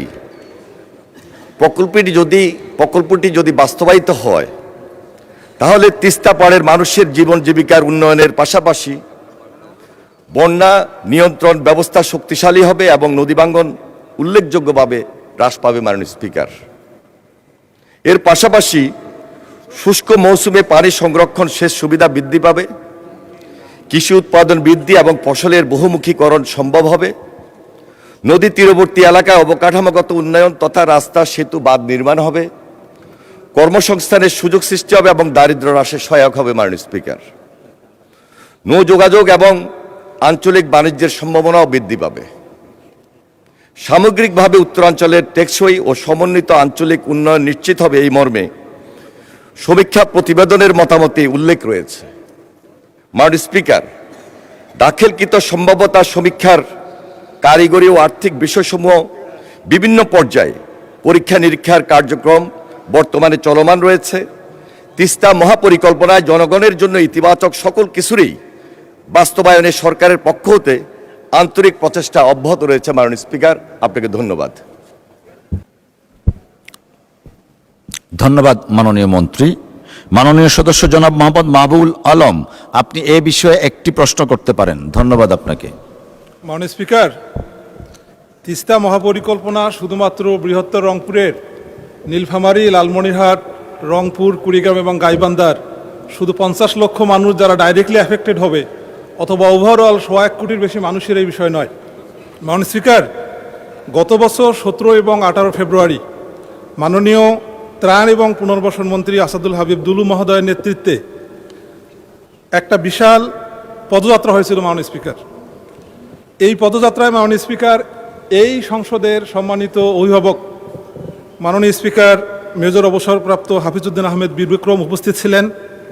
সরকারের গুরুত্বপূর্ণ কয়েকজন মন্ত্রী মহোদয়, বিশেষ করে মির্জা ফখরুল ইসলাম আলমগীর, আমির খসরু মাহমুদ চৌধুরী এবং ইকবাল হাসান মাহমুদ টুকু সহ সরকার দলীয় অনেক নেতৃবৃন্দ সেখানে উপস্থিত ছিলেন। তারা শুধু একাত্মতাই ঘোষণা করেনি, সেখানে বক্তব্য দিয়েছেন, এটার প্রয়োজনীয়তাটি সেটা ডিসক্রাইব করেছেন, মানুষদের সাথে থাকবেন সেটা নিশ্চয়তা দিয়েছেন এবং সবার সাথে সুর মিলিয়েছিলেন যে জাগো বাহে তিস্তা বাঁচাই। মাননীয় স্পিকার, এর চেয়েও বেশি সিগনিফিক্যান্ট হলো মাননীয় প্রধানমন্ত্রী 18 ফেব্রুয়ারি লন্ডন থেকে অনলাইনে সেখানে যুক্ত হয়েছিলেন, মানুষের দাবি মেনে নিয়েছিলেন এবং উনি আরও বেশি করে বলেছিলেন যে জাগো বাহে তিস্তা বাঁচাই, জাগো বাহে দেশ বাঁচাই। তার মানে হলো মাননীয় প্রধানমন্ত্রী তিস্তার এই আন্দোলনটা দেশের প্রয়োজনে কত গুরুত্বপূর্ণ সেটাকে তিনি ইন্ডোর্স করেছেন। মোর ইম্পর্টেন্টলি মাননীয় স্পিকার, 7 ফেব্রুয়ারি 2026 মাননীয় সদস্য, এটা স্টেটমেন্ট হয়ে যাচ্ছে, mere statement. Please do concentrate only one question please. Thank you. মাননীয় স্পিকার, জাস্ট যে প্রশ্নটা করতে চাই মাননীয় স্পিকার, মাননীয় প্রধানমন্ত্রী 7 ফেব্রুয়ারি 2026 জনসভায় বলেছেন, ক্ষমতায় গেলে আমার প্রধান কাজ হবে তিস্তা মহাপরিকল্পনা দ্রুত বাস্তবায়ন করা। মাননীয় পানি সম্পদ মন্ত্রীর কাছে আমার জানার হলো, মাননীয় প্রধানমন্ত্রী ঘোষিত দ্রুত বাস্তবায়ন করার যে পরিকল্পনা, এই পরিকল্পনায় শুধুমাত্র বাংলাদেশ না মাননীয় speaker, international covenant on economic, social and cultural rights ICESCR এর আমরা সিগনেটারি রাষ্ট্র, আমাদের যে অব্লিগেশন আছে এটি কত দ্রুত বাস্তবায়িত হবে মাননীয় স্পিকার? আমি মাননীয় মন্ত্রী। মাননীয় স্পিকার, আবারও আপনাকে ধন্যবাদ জানাচ্ছি। বিষয়টি হলো, নামটাই হলো তিস্তা মহাপরিকল্পনা। বাংলাদেশ সরকারের এই বিষয়ে একটা মহাপরিকল্পনা রয়েছে, যেটি মাননীয় প্রধানমন্ত্রী নির্বাচনের পূর্বে জাতির সামনে কমিটমেন্ট করেছেন, এবং আমাদের নির্বাচনের যে একটা প্রতিশ্রুতি, এই প্রতিশ্রুতির সঙ্গে এটা সম্পর্কিত। সুতরাং দেশের প্রয়োজনে উত্তরাঞ্চলের 50 লক্ষ মানুষের সুবিধার জন্য এই প্রকল্পটি অবশ্যই আমরা গ্রহণ করব মাননীয় স্পিকার। তবে আমাদের সমীক্ষা রয়েছে, ফিজিবিলিটি স্টাডি রয়েছে, সব কিছু মিলে আমাদেরকে সময় নিতে হবে। এই জন্য আমি আপনার মাধ্যমে এই জাতীয় সংসদকে, দেশবাসীকে আশ্বস্ত করতে চাই, এই সময়টুকু আমাদের প্রয়োজন। মাননীয় স্পিকার, আমি আরও জানাচ্ছি, উক্ত সম্ভাব্যতা প্রতিবেদনের আলোকে PDPPP preliminary development project proposal প্রণয়ন করা হয়েছে ইতিমধ্যে, যার আর্থিক ও কারিগরি দিক পরীক্ষা নিরীক্ষার বিষয়টি প্রক্রিয়াধীন রয়েছে। কারিগরি বিষয়সমূহ যাচাই পরবর্তী প্রকল্প বাস্তবায়নের সিদ্ধান্ত গ্রহণ করা হবে মাননীয় স্পিকার। আপনাকে অসংখ্য ধন্যবাদ। ধন্যবাদ মাননীয় সদস্য, মাননীয় মন্ত্রী। একটু আমরা তো মাঝখানে আছি, 3টা শেষ হোক, দেন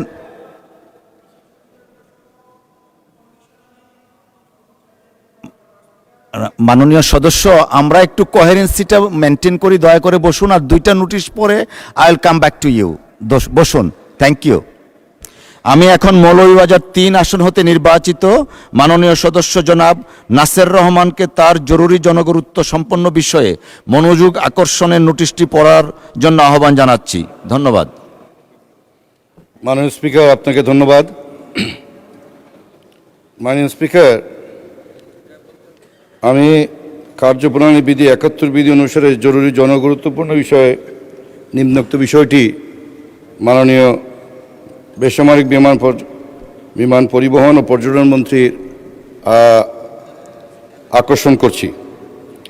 মাননীয় স্পিকার, 2007 থেকে 2008 সালে তৎকালীন সরকার দেশের 2টি জেলা কক্সবাজার ও মৌলভীবাজার জেলাকে পর্যটন জেলা হিসাবে ঘোষণা করে দেয় এবং 2 জেলায় পর্যটন সহায়ক অবকাঠামো উন্নয়নের জন্য অগ্রাধিকার স্ট্যাটাস ঘোষণা করে। বিগত আওয়ামী লীগ সরকার কক্সবাজারের পর্যটন শিল্পের জন্য আন্তর্জাতিক বিমানবন্দর, নতুন রেল লাইন, আধুনিক রেল স্টেশন, উচ্চমানের মহাসড়ক সহ হাজার হাজার কোটি টাকার অবকাঠামোগত উন্নয়ন করেছেন। এমনকি কক্সবাজার পর্যটন উন্নয়ন কর্তৃপক্ষ গঠন করেন। কিন্তু অত্যন্ত পরিতাপের বিষয়, সেই তুলনায় অপর পর্যটন অধ্যুষিত জেলা মৌলভীবাজার জেলার জন্য কিছুই করা হয় নাই। অথচ প্রত্যেক সপ্তাহান্তের 2 দিন ও অন্যান্য লম্বা ছুটির সময় হাজার হাজার পর্যটক মৌলভীবাজারের নৈসর্গিক চা বাগান, Lawachara eco park, Madhabpur lake, Madhabkunda জলপ্রপাত, হাকলকি হাওর সমূহের দেখার জন্য মৌলভীবাজারে আসেন। মৌলভীবাজারে আসার জন্য 5টি ট্রেন আছে, কিন্তু শ্রীমঙ্গলের জন্য নির্ধারিত সিট ট্রেন প্রতি মাত্র 15 জন, এবং এই সিট বিক্রি করার 5 সেকেন্ডের মধ্যেই 15টা সিট চলে যায়।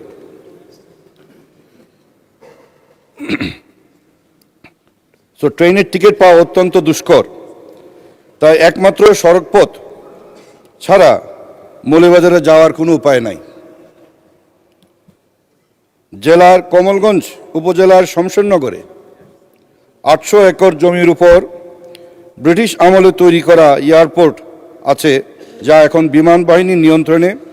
সেখানে বিমান বাহিনী কিছু ট্রেনিং প্রদান করা হয়।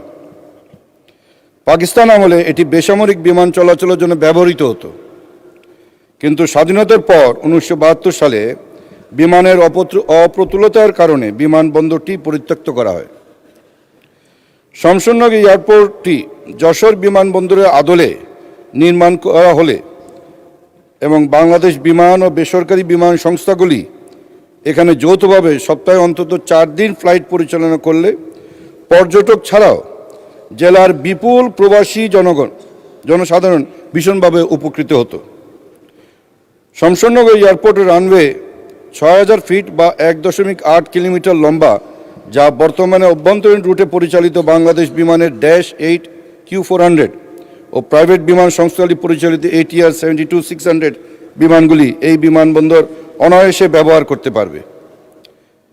ইতিমধ্যে US বাংলা এবং এয়ার এস্ট্রা এই বিমানবন্দর ব্যবহারের প্রাথমিক ইচ্ছা পোষণ করেছে। তাই মৌলভীবাজার জেলার পর্যটক ও প্রবাসী জনগণের সুবিধার্থে কমলগঞ্জ উপজেলার শমশেরনগরে অবস্থিত বিমান বাহিনী এই ঘাঁটির একটি অংশে একটি ছোট বেসামরিক বিমানবন্দর স্থাপনের জন্য আমি বেসামরিক বিমান পরিবহন ও পর্যটন মন্ত্রীর উদ্দেশ্যে এই জরুরি জনগুরুত্বপূর্ণ নোটিশটি প্রদান করছি। আপনাকে ধন্যবাদ মাননীয় স্পিকার। মাননীয় সদস্য, আপনাকে ধন্যবাদ। মাননীয় বেসামরিক বিমান পরিবহন ও পর্যটন মন্ত্রী মিস আফরোজা খানমকে এ বিষয়ে তার সংক্ষিপ্ত বিবৃতি প্রদানের জন্য আহ্বান জানাচ্ছি। ধন্যবাদ। মাননীয় স্পিকার, আপনাকে ধন্যবাদ। মাননীয় স্পিকার, আপনার মাধ্যমে আমার মাননীয় সংসদ সদস্যকে আজকের প্রস্তাবের জন্য আন্তরিক ধন্যবাদ জানাচ্ছি। মাননীয় স্পিকার, 1942 সালে দ্বিতীয় বিশ্বযুদ্ধ চলাকালে বিমান ঘাঁটি হিসাবে ব্যবহারের জন্য শমশেরনগর বিমানবন্দর নির্মাণ করা হয়।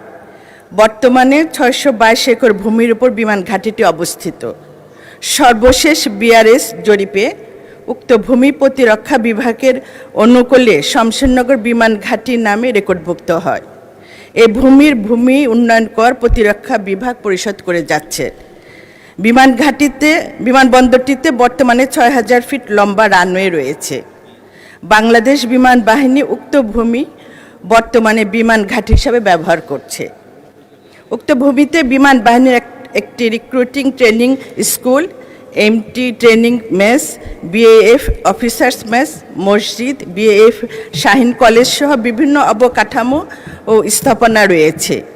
উল্লেখ, উক্ত স্থানে বিমানবন্দর নির্মাণ করতে হলে বেসরকারি বিমান চলাচল কর্তৃপক্ষ অধ্যাদেশ 1985-এর 26 নম্বর অনুচ্ছেদ এবং বেসামরিক বিমান চলাচল কর্তৃপক্ষ আইন 2017-এর 4 ওই অনুযায়ী বেসামরিক বিমান চলাচল সংস্থার অধীন বা তার উপর ন্যস্ত ভূমি, ইমারত, বিমানবন্দর ও বিমান ঘাঁটি, পূর্তকাজ, যন্ত্রপাতি, কলকবজা, স্বর্ণাদি উপাদান ও স্থাপনা সহ সকল সম্পত্তি এবং দায়িত্ব বিবেচকের নিকট হস্তান্তরিত ও ন্যস্ত করতে হবে। মাননীয় স্পিকার, শমশেরনগর বিমানবন্দরটির পূর্ব প্রান্ত ভারতীয় সীমান্তের অতি সন্নিকটে অবস্থিত। তাই বিমান উড্ডয়ন ও অবতরণের সময় আন্তর্জাতিক সীমানা লঙ্ঘনের ঝুঁকি রয়েছে। তাছাড়া বিমানবন্দরটির বিদ্যমান রানওয়ে ও অন্যান্য আনুষঙ্গিক সুযোগ সুবিধা ফিক্সড উইং এয়ারক্রাফট অর্থাৎ যাত্রীবাহী বিমান উড্ডয়ন ও অবতরণের জন্য বর্তমানে উপযোগী নয়। বর্তমান বিদ্যমান রানওয়েতে শুধু হেলিকপ্টার ওঠানামার ব্যবস্থা রয়েছে। শমশেরনগর বিমানবন্দর সহ অন্যান্য বিমানবন্দর ও স্থল পোর্টগুলির বাণিজ্যিক ব্যবহার উপযোগিতা যাচাই করার জন্য অলরেডি আমরা ফিজিবিলিটি স্টাডি কার্যক্রম শুরু করেছি। ইতিমধ্যে বাংলাদেশ বেসামরিক বিমান চলাচল কর্তৃপক্ষ কর্তৃক চলমান রয়েছে এই ফিজিবিলিটি স্টাডি। বর্তমান আমাদের দেশে 3টা আন্তর্জাতিক 5টি ডোমেস্টিক বিমানবন্দর অপারেশন চলছে, চলমান রয়েছে। এছাড়া আমরা আরও নতুন 8টি বিমানবন্দরকে অপারেশনের উপযোগী করতে আমাদের পরিকল্পনা রয়েছে।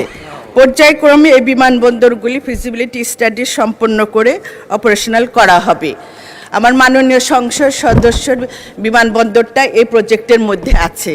তা আমি আশা করি আমরা সময় লাগবে, আমাদের তো সময় দিতে হবে, কিন্তু যেটা হলো পর্যটনের ব্যাপারে যে কথাটা আছে, পর্যটনের জন্য অবশ্যই মৌলভীবাজারে আমরা স্থান রেখেছি। এটা আমরা পর্যটন হিসাবে এটাকে যাতে আরও ভালো অবস্থানে নেওয়া যায় সেদিকে কাজ করব। আর বিমানবন্দরে সেটা ফিজিবিলিটি স্টাডি হওয়ার পরে তারপরে আমরা বিবেচনায় আনব যে কোনটা করলে দেশের জন্য ভালো হবে। আমাকে তো আর্থিক দিকটাও চিন্তা ভাবনা করে সব কিছু মিলেই কাজ করতে হবে। ধন্যবাদ মাননীয় স্পিকার। ধন্যবাদ মাননীয় মন্ত্রী মহোদয়কে। মাননীয় সদস্য জনাব নাসির রহমান, আপনি এ বিষয়ে একটি প্রশ্ন করতে পারেন। ধন্যবাদ। ধন্যবাদ মাননীয় স্পিকার। মাননীয় মন্ত্রী যে বক্তব্য দিয়েছেন, আমি বিনয়ের সঙ্গে তার সাথে একটু ডিসএগ্রি করতে চাই। এবং এখানে দেখা যাচ্ছে যে বিমান বাহিনী থেকে ওনাকে বোধহয় কিছু ইনপুট দেওয়া হয়েছে, যেটা এখানে উনি উল্লেখ করেছেন যে বিমানবন্দরটি ভারতের কাছাকাছি, এই জন্য বিমান চলাচলে ইয়ে আছে, ডেঞ্জার আছে। মাননীয় স্পিকার, পাকিস্তান আমলে 1948 সাল থেকে 1971 সাল পর্যন্ত যে পাকিস্তানের সাথে ভারতের চরম বৈরী সম্পর্ক ছিল, সেই সময় প্রতিদিন পিআইএ ফ্লাইট এই শমশেরনগর এয়ারপোর্টে পরিচালনা হতো। সেখানে তখন তো বিমানে বা এয়ারপোর্টের বা ইন্ডিয়ার বর্ডারের কাছে এটা কোনো ইয়ে ছিল না। এবং মাননীয় স্পিকার, আপনি হয়তো জানেন আগরতলা এয়ারপোর্টটি একেবারে বাংলাদেশের বর্ডারের উপরে, একেবারে বর্ডারের লাইনের সাথে, একেবারে রানওয়ের এক মাথা বর্ডারের সাথে লাগানো। এমনকি ওদের যে লাইট পোস্টগুলি পরবর্তীতে হাসিনা সরকারের সময় বাংলাদেশের জায়গা থেকে ইয়ে করে নিয়ে লাইট পোস্টগুলি লাগানো হয়েছে। তো বিমান বাহিনী থেকে ওনাকে যে ইনপুটটা দিয়েছে এটা কিন্তু সঠিক না যে এটা ইন্ডিয়ার কাছাকাছি আছে, এবং পাকিস্তান আমলে তো এটা ব্যবহৃত হয়েছে, 1 নম্বর। 2 নম্বর হলো ওখানে জমি হলো মোট 804 একর। মাননীয় সদস্য, দয়া করে সরাসরি একটা প্রশ্ন করে ফেলেন, স্টেটমেন্টে না যায়। আমি প্রশ্ন আসছি, ওনাকে কিছু জিনিসটা আমাকে একটুখানি ইয়ে করতে হবে যে 804 একরের মধ্যে বিমান বাহিনীর কাছে আছে 622 একর। তো বাকি জমিগুলি কোথায়? বাকি আর বিমান বন্দর স্থাপন করার জন্য তো এত বড় জায়গা প্রয়োজন নাই। আমি মাননীয় মন্ত্রীকে ইয়ে করতে চাই যে সময়ের ব্যাপার, এখানে সময় নাই। সময় যদি দেন, আমাদের মৌলভীবাজারে পৌঁছানোর মতন একমাত্র সড়কপথ যেটা এখন আপনার 6 লাইন সুপার হাইওয়ের কাজ চলছে, সেখানেও এখন 4 ঘন্টা রাস্তা 6 ঘন্টা 7 ঘন্টা লাগে। তো এই বিমানবন্দরটা ওনারা যদি একটু দেখেন, যেহেতু রানওয়ে অলরেডি এক্সিস্ট করে, সেটা একটু প্রায়োরিটি বেসিসে মাননীয় মন্ত্রী এটাকে করতে পারেন কিনা আমি ওনাকে সনির্ভর অনুরোধ। ধন্যবাদ মাননীয় সদস্য। মাননীয় মন্ত্রী, মাননীয় মন্ত্রী উনি প্রশ্ন করেছেন যে একটু তাড়াতাড়ি করা যায় কিনা। মাননীয় স্পিকার, আপনাকে ধন্যবাদ। আমার মাননীয় সংসদ সদস্য তাড়াতাড়ি করতে বলছে। তাড়াতাড়ি তো আমরা চাবই, আর আমাদের মাননীয় প্রধানমন্ত্রী তো চাচ্ছেন যে কোনো কাজ যাতে আমরা তাড়াতাড়ি করতে পারি। তো সব কাজেরই একটা সময় সীমা থাকতে হয়, সেইভাবে আমরা করে যত দ্রুত করা যায় চেষ্টা করব।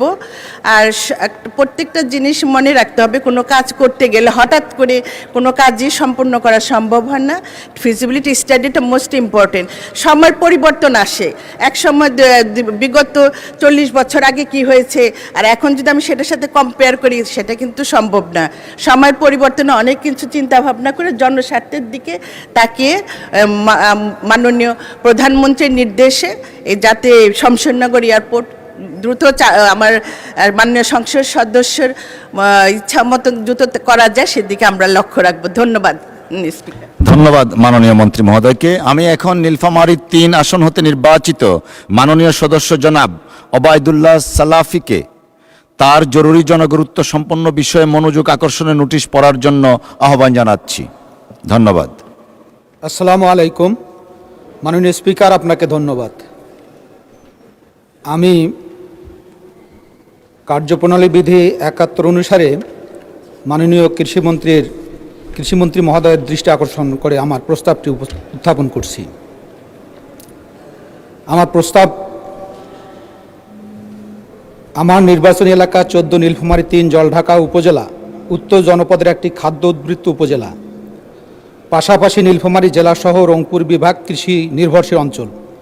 সারা বছর এই অঞ্চলে প্রচুর পরিমাণে উক্ত ফসলগুলো উৎপন্ন হয়, যেমন ধান, পাট, আলু, গম, ভুট্টা, আদা, রসুন, পেঁয়াজ, হলুদ, মরিচ, সবজি, বাদাম, সয়াবিন, সরিষা ইত্যাদি। এই অঞ্চলের কৃষকদের বিনা সুদে ঋণ প্রদান এবং সুলভ মূল্যে সার, বীজ, কীটনাশক ও কৃষি যন্ত্রপাতি সরবরাহ করলে রংপুর বিভাগের উৎপাদিত ফসল দিয়ে দেশের অধিকাংশ চাহিদা পূরণ করা সম্ভব হবে। অপরদিকে কৃষিভিত্তিক শিল্প কলকারখানা ও সংরক্ষণাগার নির্মিত হলে চাল, ডাল, গম, সরিষা, পেঁয়াজ, সয়াবিন ইত্যাদির আমদানি করতে হবে না। ফলে কর্মসংস্থান সৃষ্টি, বৈদেশিক মুদ্রা রিজার্ভ বৃদ্ধি এবং উত্তর অঞ্চলের মানুষের রাজধানী কেন্দ্রিক মুখাপেক্ষিতা কমে যাবে। এমতাবস্থায় উত্তরবঙ্গের কৃষকদের বিনা সুদে ঋণ প্রদান সহ সুলভ মূল্যের সার, বীজ, কীটনাশক, ঔষধ ও কৃষি যন্ত্রপাতি সরবরাহের জন্য মাননীয় মন্ত্রী ব্যবস্থা গ্রহণ করবেন কিনা। মাননীয় স্পিকার, আপনাকে ধন্যবাদ। ধন্যবাদ মাননীয় সদস্য আপনাকে। মাননীয় কৃষিমন্ত্রী জনাব মোহাম্মদ আমিনুর রশিদকে এ বিষয়ে তার সংক্ষিপ্ত বিবৃতি প্রদানের জন্য আহ্বান জানাচ্ছি। ধন্যবাদ মাননীয় স্পিকার, ধন্যবাদ আপনাকে। একই সাথে ধন্যবাদ জানাচ্ছি মাননীয় সংসদ সদস্যকে। মাননীয় স্পিকার, বাংলাদেশ কৃষি প্রধান দেশ। কৃষির উন্নতি হলে দেশের উন্নতি হবে, কৃষকের উন্নতি হলে দেশের উন্নতি হবে, কৃষকের অর্থনীতির উন্নতি হলে দেশের অর্থনৈতিক উন্নতি হবে। এই চিন্তা শুরু করেছিলেন শহীদ প্রেসিডেন্ট জিয়াউর রহমান। মাননীয় স্পিকার, শহীদ প্রেসিডেন্ট জিয়াউর রহমানের আমলেই সর্বপ্রথম বাংলাদেশ খাদ্যে স্বয়ংসম্পূর্ণ হয়েছিল। মাননীয় স্পিকার, তিনবারের প্রধানমন্ত্রী, আপসহীন নেত্রী, দেশনেত্রী বেগম খালেদা জিয়ার মরহুম বেগম খালেদা জিয়ায় সর্বপ্রথম কৃষকের 5,000 টাকা পর্যন্ত কৃষি ঋণ মওকুফ করেছিলেন। মাননীয় স্পিকার, তারই ধারাবাহিকতায় আজকের মাননীয় প্রধানমন্ত্রীর নির্বাচনের আগে থেকে স্লোগান ধরেছিলেন, করব কাজ গর্ব দেশ, সবার আগে বাংলাদেশ। এই অঙ্গীকার কৃষকের সাথে উনি অঙ্গীকার করেছিলেন কৃষিকে এগিয়ে নিয়ে যাবেন। এই অঙ্গীকার বাস্তবায়নের লক্ষ্যে ইতিমধ্যে 10,000 টাকা পর্যন্ত কৃষি ঋণ মওকুফ করেছে। এতে সরকারের ব্যয় হয়েছে 1,550 কোটি টাকা। মাননীয় স্পিকার, উপকৃত হয়েছে 12 লক্ষ কৃষক। মাননীয় স্পিকার, বর্তমান সরকারের অন্যতম নির্বাচনী ইস্তাহার হলো উত্তর অঞ্চলে একটি কৃষি পণ্য রপ্তানি অঞ্চল প্রতিষ্ঠা করা। ধন্যবাদ মাননীয় স্পিকার আমার আজকের সংসদ সদস্যকে। আবারও জানাচ্ছি, সরকার যা চিন্তা করছে মাননীয় সংসদ সদস্য তাই চিন্তা করছে। উত্তর অঞ্চল নিঃসন্দেহে কৃষি উৎপাদনের জন্য অনেক গুরুত্বপূর্ণ একটি জায়গা। এদেশ 12 মাসি ফসলের দেশ। এই সরকার বিশ্বাস করে আমাদের অর্থনীতিকে যদি চাঙ্গা করতে হয়, এদেশে 12 মাসে 13 ফসল হয়। এগ্রিকালচারকেই যদি রপ্তানিমুখী করা সম্ভব হয়, তাহলে দ্রুততম সময়ে শক্তিশালীভাবে এদেশের অর্থনীতিকে গড়ে তোলা সম্ভব হবে। যার কারণে উত্তর অঞ্চলে একটি কৃষি পণ্য রপ্তানি অঞ্চল প্রতিষ্ঠা করার লক্ষ্যে এরই মধ্যে সরকার বিভিন্ন কার্যক্রম করে যাচ্ছে। মাননীয় স্পিকার, এরই মধ্যে সরকার কর্তৃক উত্তর অঞ্চলে গৃহীত উল্লেখযোগ্য কার্যক্রমগুলি নিম্নরূপ। আমি বিশ্বাস করি এই সম্পূর্ণ উত্তরটি জানার পর মাননীয় সংসদ সদস্য অবশ্যই খুশি হবেন। মাননীয় স্পিকার, এরই মধ্যে কৃষকদের উন্নয়নের জন্য 24-25 অর্থ বছরে ডাল, তৈলবীজ, মশলা জাতীয় ফসল, ভুট্টা চাষে মাত্র 4% সুদে নীলফামারীতে 518 কোটি 44 লক্ষ টাকা, জলঢাকা উপজেলায় 165 কোটি 54 লক্ষ টাকা সহ সর্বমোট 683 কোটি 98 লক্ষ টাকা কৃষি ঋণ বিতরণ করা হয়েছে। এতে 580 জন কৃষক উপকৃত হয়েছে। মাননীয় স্পিকার, ভর্তুকি মূল্য 2025-26 অর্থ বছরে মার্চ 26 পর্যন্ত সারের ভর্তুকি দিয়েছে 16,240 কোটি টাকা। মাননীয় স্পিকার, 25-26 অর্থ বছরে শুধু ডিসেম্বর 25 পর্যন্ত সরকার প্রতি কেজি ইউরিয়ায় 36 টাকা করে, প্রতি কেজি টিএসপিতে 62 টাকা করে, প্রতি কেজি ডিএপিতে 91 টাকা করে, প্রতি কেজি এমওপিতে 32 টাকা করে ভর্তুকি দিয়েছে। মাননীয় স্পিকার, কৃষকের উন্নয়নে মার্চ 26 পর্যন্ত সরকার নির্ধারিত মূল্যে মোট নীলফামারী জেলায় 95,575 মেট্রিক টন, জলঢাকা উপজেলায় 17,307.9 মেট্রিক টন সার, ইউরিয়া, টিএসপি, ডিএপি এবং এমওপি সরবরাহ করা হয়েছে। মাননীয় স্পিকার, বীজ সরবরাহ নীলফামারী জেলায় জলঢাকা উপজেলায় সহ উত্তরবঙ্গে 25-26 অর্থ বছরে বাংলাদেশ কৃষি উন্নয়ন কর্পোরেশনের মাধ্যমে বিভিন্ন ফসলের আউশ, বড়, গম, আলু, ভুট্টা, সরিষা, সয়াবিন, মাসকলাই, সবজি ইত্যাদি 15,604 মেট্রিক টন বীজ সরবরাহ করা হয়েছে। কৃষি প্রণোদনা 25-26 অর্থ বছরে কৃষি প্রণোদনা কর্মসূচির আওতায় উত্তরবঙ্গে 8টি জেলায় সার, বীজ ইত্যাদি বাবদ 57 কোটি 45 লক্ষ টাকা বরাদ্দ করা হয়েছে। এতে 4,40,227 জন কৃষক উপকৃত হয়েছে।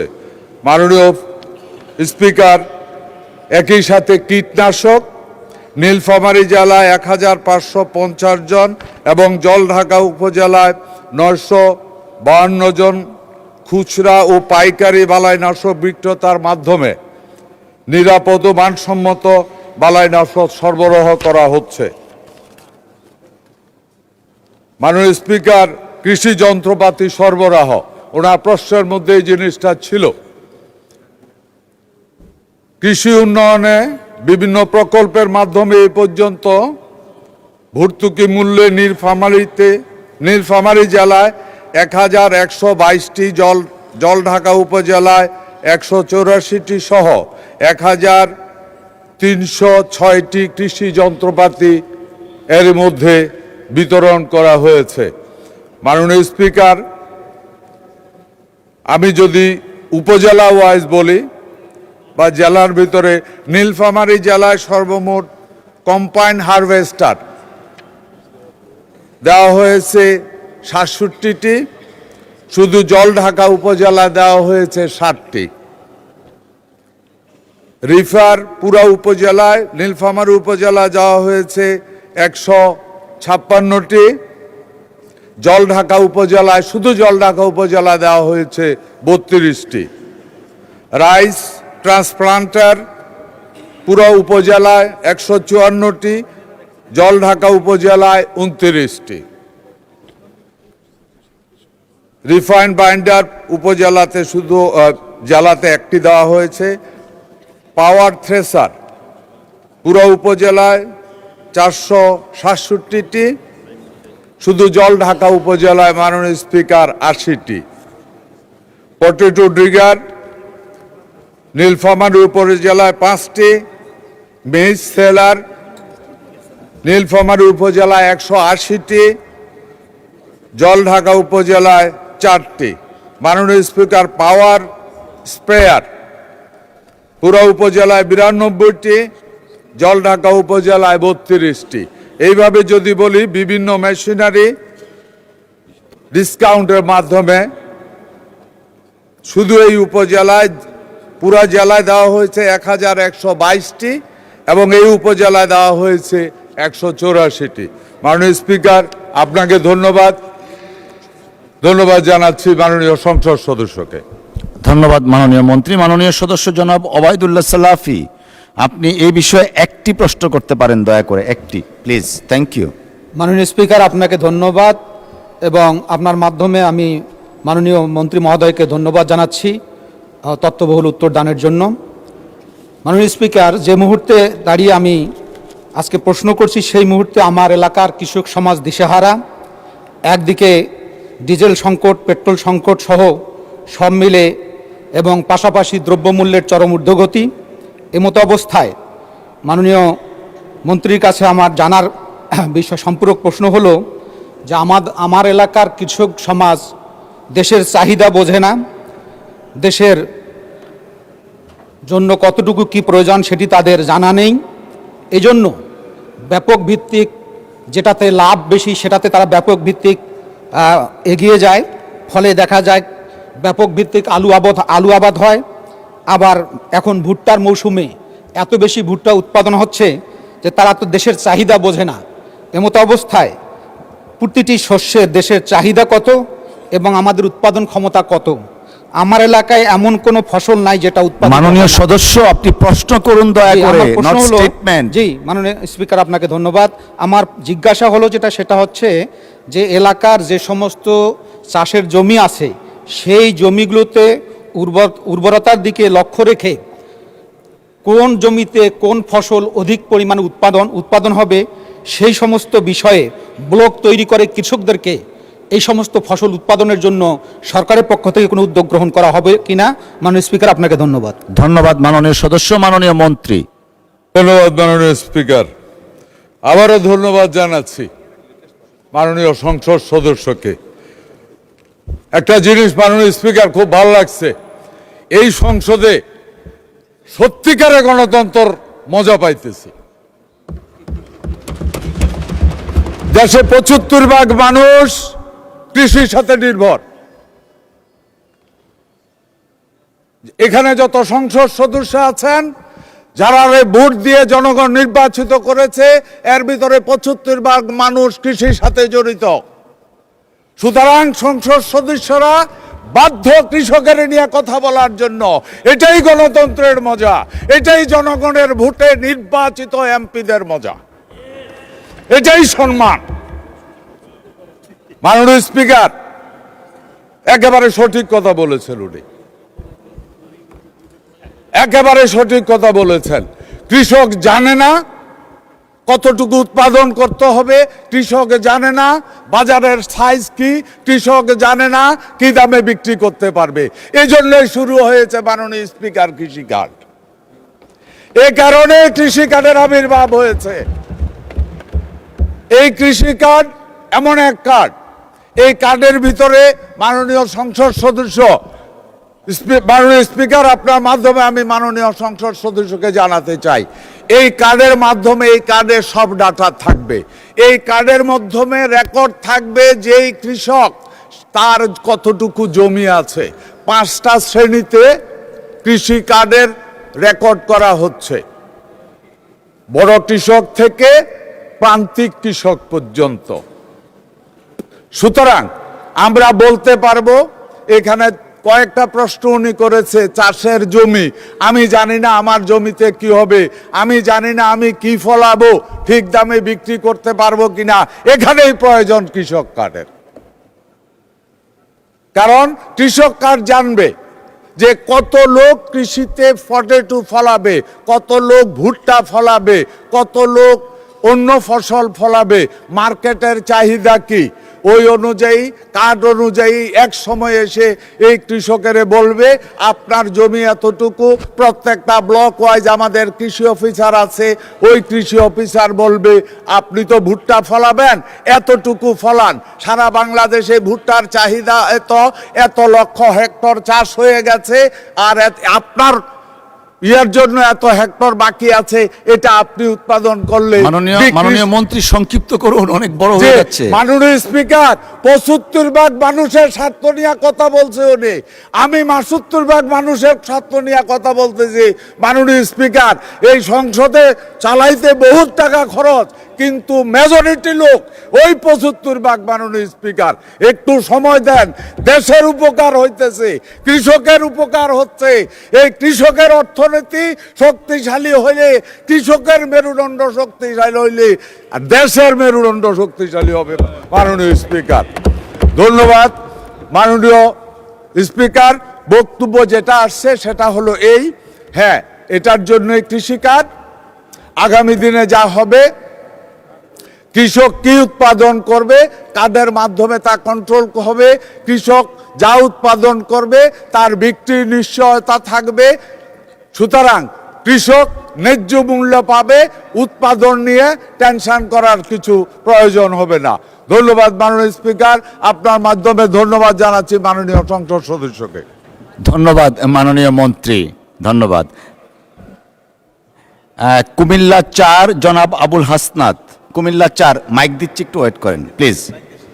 মাননীয় speaker, question of privilege under rules 163 এবং হচ্ছে আমাদের conditions of admissibility of questions of প্রিভিলেজের রুলস 165-এর যেই 2 আছে, সেটাকে আমলে নিয়ে কোয়েশ্চন অফ প্রিভিলেজটি করছে মাননীয় স্পিকার। সেটি হচ্ছে আজকে যদি আমরা কার্যপ্রণালী দেখি, এবং এটাও আমলে নিচ্ছি, বিধি 45-এ যে তারকা চিহ্নিত প্রশ্নের ডিসক্রিপশনটা, এটা আপনার উপরে আছে, এটা আমরা জানি।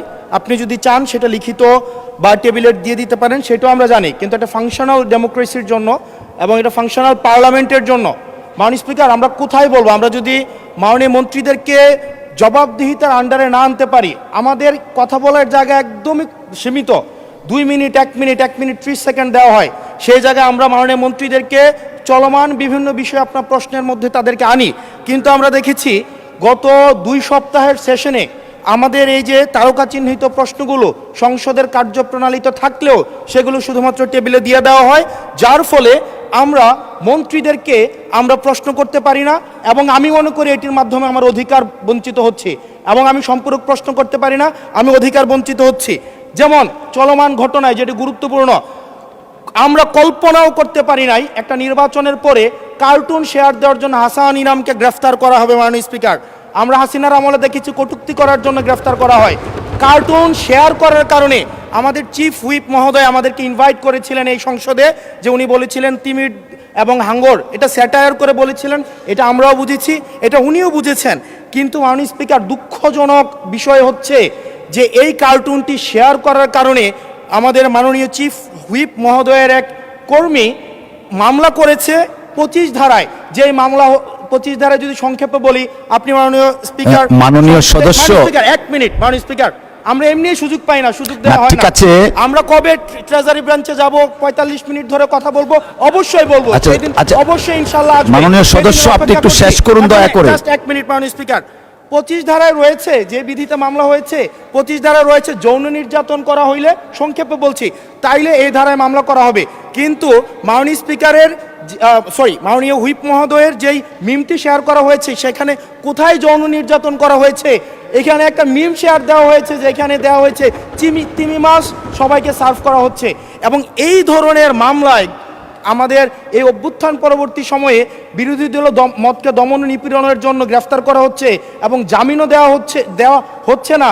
এবং এইখানে কোনো ধারায় 25 ধারায় সাইবার নিরাপত্তা যেটা আইন এই সংসদে পাশ করা হয়েছে, এই আইনে কূটনীতির জন্য বা রাজনৈতিক স্যাটায়ারের জন্য আমাদের হচ্ছে মামলা করার কোনো বিধান নাই।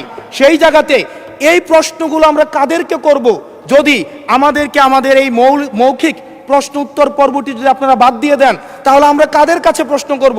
এটা একটা মনোলগ সেশন হবে, এখানে সবগুলো স্ক্রিপ্টেড থাকবে, মন্ত্রণালয় থেকে যে উত্তর রেডি করে দিবে সেটাই। আমাদের মন্ত্রীরা কাজ করছেন, পরিশ্রম করছেন, কিন্তু আমাদের সাথে তাদের যে জবাবদিহিতার যে সম্পর্কটা, এই সম্পর্কটা এই সংসদে নিশ্চিত হচ্ছে না। এবং আমি মনে করছি রুলস 163 এই বিধি অনুযায়ী আমার অধিকার বঞ্চিত করা হচ্ছে এবং অতি সত্বর এই যে মৌখিক উত্তরদানের যে কর্মসূচিটি রয়েছে সেটি রুলস অফ প্রসিজারে অন্তর্ভুক্ত করা হোক, যাতে করে আমাদের মাননীয় মন্ত্রীদেরকে আমরা জবাবদিহিতার আন্ডারে আমরা আনতে পারি। ধন্যবাদ মাননীয় স্পিকার। ধন্যবাদ মাননীয় সদস্য। মাননীয় চিফ হুইপ, একটা সেকেন্ড আমি একটু ওনাকে অ্যাড্রেস করে নিই, আপনাকে ফ্লোর দিব, একটু বসেন দয়া করে।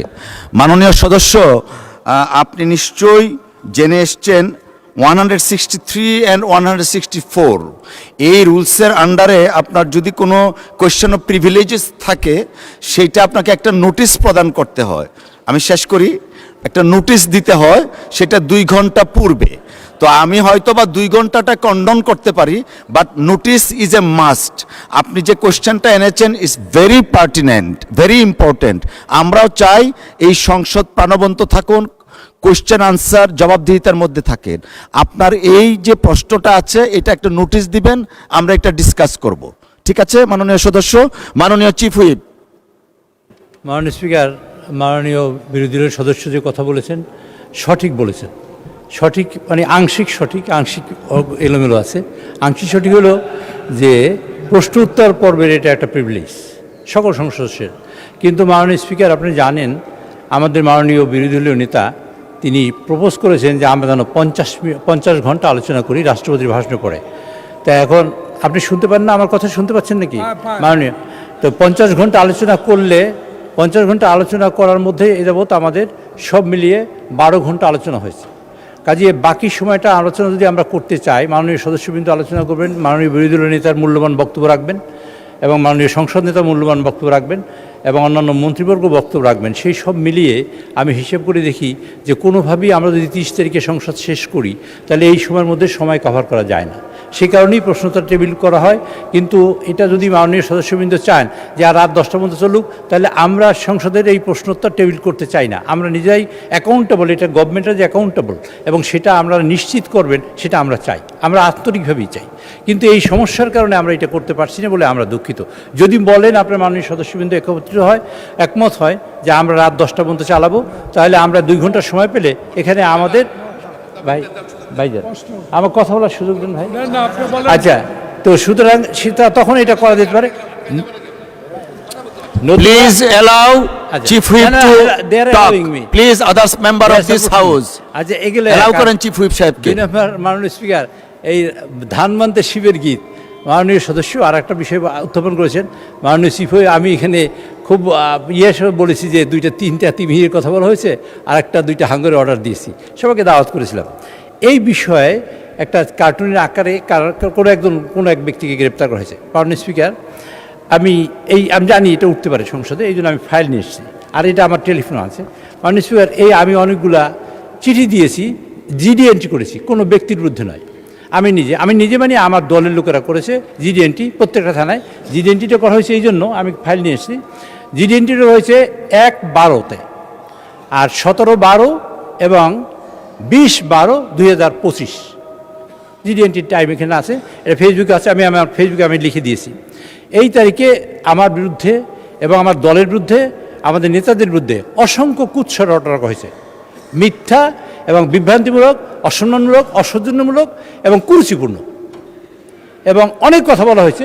বিশেষ করে আমাদের এখানে মন্ত্রীবর্গকে নিয়ে, তখন কেউ মন্ত্রী হয় না, এমপিও হয় না, এরকম সময়।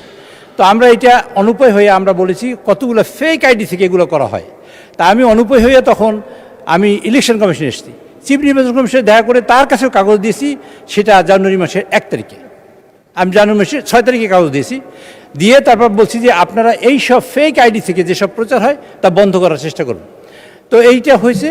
তারপরে এক পর্যায়ে অনুপরে হয়ে আমি রিটার্নিং অফিসারকে আমি ওই 1/6 আমি আর একটা চিঠি দিয়েছি, এগুলো রিসিভ করা কপি সব, এগুলো তো আমি দেখাচ্ছি, সবই রিসিভ করা কাগজ এখানে। এই রিসিভ করা কাগজ এগুলা মাননীয় সদস্য যেটা বলেছেন উনি সঠিক জানেন না বা জানতে পারেন না, সেই জন্য। 1 মিনিট আমার কথা শেষ করতে দেন, আপনার হাত যাওয়ার দরকার নেই, আমার কথা শেষ করি। এগুলো হওয়ার পরে চিফ হুইপ আমাকে অ্যাড্রেস করেন জি, প্লিজ আপনাকে অ্যাড্রেস করে কথা নট বলছি। লাইক এগুলো দিস দেওয়ার পরে এই থ্রো এই মাননীয় সদস্য এগুলো আমাকে মাননীয় অ্যাড্রেস স্পিকার, করেন। এই সব দেওয়ার পরে আমরা অ্যাকচুয়ালি কোনো সুরাহা করতে পারিনি। এটা আইন শৃঙ্খলা কমিটির মিটিংও আমরা বলেছি যে যারা ফেক আইডি দিয়ে এটা করে আপনারা তাদের বের করে তাদের শাস্তির আওতায় নিয়ে আসেন অথবা কোনো একটা ব্যবস্থা করেন, কিন্তু ফাইনালি নির্বাচনের আগে আমরা করতে পারি নাই। আমি তারপর গতকালকের আমি পত্রপত্রিকায় দেখেছি যে এক ভদ্রকে গ্রেপ্তার করা হয়েছে কার্টুন আকার করে। মাননীয় স্পিকার, আমি আপনাকে দ্ব্যর্থহীন ভাষায় এবং পরিষ্কার করে বলতে চাই, কার্টুন আমার ব্যাপারে আঁকার কারণে কেউ যদি গ্রেপ্তার করা হয় তাকে ছেড়ে দেওয়ার জন্য আমি অনুরোধ জানাচ্ছি আপনার মাধ্যমে এই সংসদে। কিন্তু এটা আমি আমার ফেসবুকে লিখে দিয়েছি, আজকে পোস্ট করেছি। কিন্তু ওই ভদ্রলোক এখন পর্যন্ত আমরা জানি না এইসব সাইবার কার্যক্রমের সাথে জড়িত কিনা, এখন পর্যন্ত আমি জানি না, আর কেউ জানতে পারে। সুতরাং ওই ভদ্রলোক যদি সাইবার কার্যক্রমে জড়িত থাকে এবং এই লোকটা সেইটাই যদি ওই লোকই হয় যে লোকটা আমি চিনি এবং সেই লোকটাই যদি এই কার্যক্রমে জড়িত হয়, তা আমি মনে করি আমাদের সকলের স্বার্থে, এই যে বিরোধী দল হোক আর সরকারি দল হোক, যে একজন মানুষের মানহানি করা, একজন মানুষের কুৎসরচনা করা, কুরুচিপূর্ণ কোনো বক্তব্য রাখা যায় না। তো এর মধ্যে দেখা হয়েছে মাননীয় স্পিকার, একটা সাইবারের ইনফরমেশন কালেকশন করে আমরা দেখেছি বিভিন্ন পদ্ধতিতে, এই কালকে থেকে জানার পর থেকে আমরা কালেকশন করেছি, তাদের দেখেছি এক ভদ্রলোক এই হাসান নামে তার ভদ্রলোক, তিনি অনেক কিছু কার্যক্রমের সাথে জড়িত, ম্যান পাওয়ারের সাথে জড়িত, মানুষ এক্সপোর্টের সাথে জড়িত। ভাই আমার কথা শেষ করতে দেন কাইন্ডলি। আচ্ছা, এবং ইয়ের সাথে মানি লন্ডারিংয়ের সাথে জড়িত, এরকম অনেক ইনফরমেশন এখানে আছে। এটাও কতখানি সঠিক তা আমি জানি না। কাজে আমার বক্তব্য হলো, এই ভদ্রলোকই যদি সেই ভদ্রলোক হয় যিনি এই সাইবার কার্যক্রমের সাথে জড়িত, তা আমি মনে করি তার এইটা গভীরভাবে খতিয়ে দেখা উচিত সরকারের, এবং এটা পর্যালোচনা করা উচিত এটা সঠিক কিনা।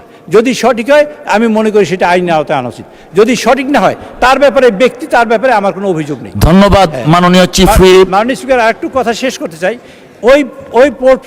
ওই ফেক আইডিগুলোর থেকে মাননীয় প্রধানমন্ত্রী মানে সহধর্মিণী, তার কন্যা, মাননীয় চিফ হুইপ, আমাদের তো নামাজের সময় হয়ে গেছে, একটু বসেন। আমি শেষ হয়েছে তো, এই সকলের মধ্যে কুরুচিপূর্ণ কথা হয়েছে, যদি ওই লোকটাই সেই লোকটাই হয় তাহলে আমি মনে করি মাননীয় স্পিকার এগুলা গভীরভাবে খতিয়ে দেখা দরকার, সরকারের স্বার্থে, বিরোধী দলের স্বার্থেও, সকলের স্বার্থে এবং দেশের স্বার্থে। ধন্যবাদ মাননীয় ধন্যবাদ মাননীয় চিফ হুইপ। মাননীয় সদস্যবৃন্দ, সংসদের বৈঠক আসরের নামাজের জন্য 30 মিনিট বিরতি দেওয়া হলো। ধন্যবাদ সকলকে।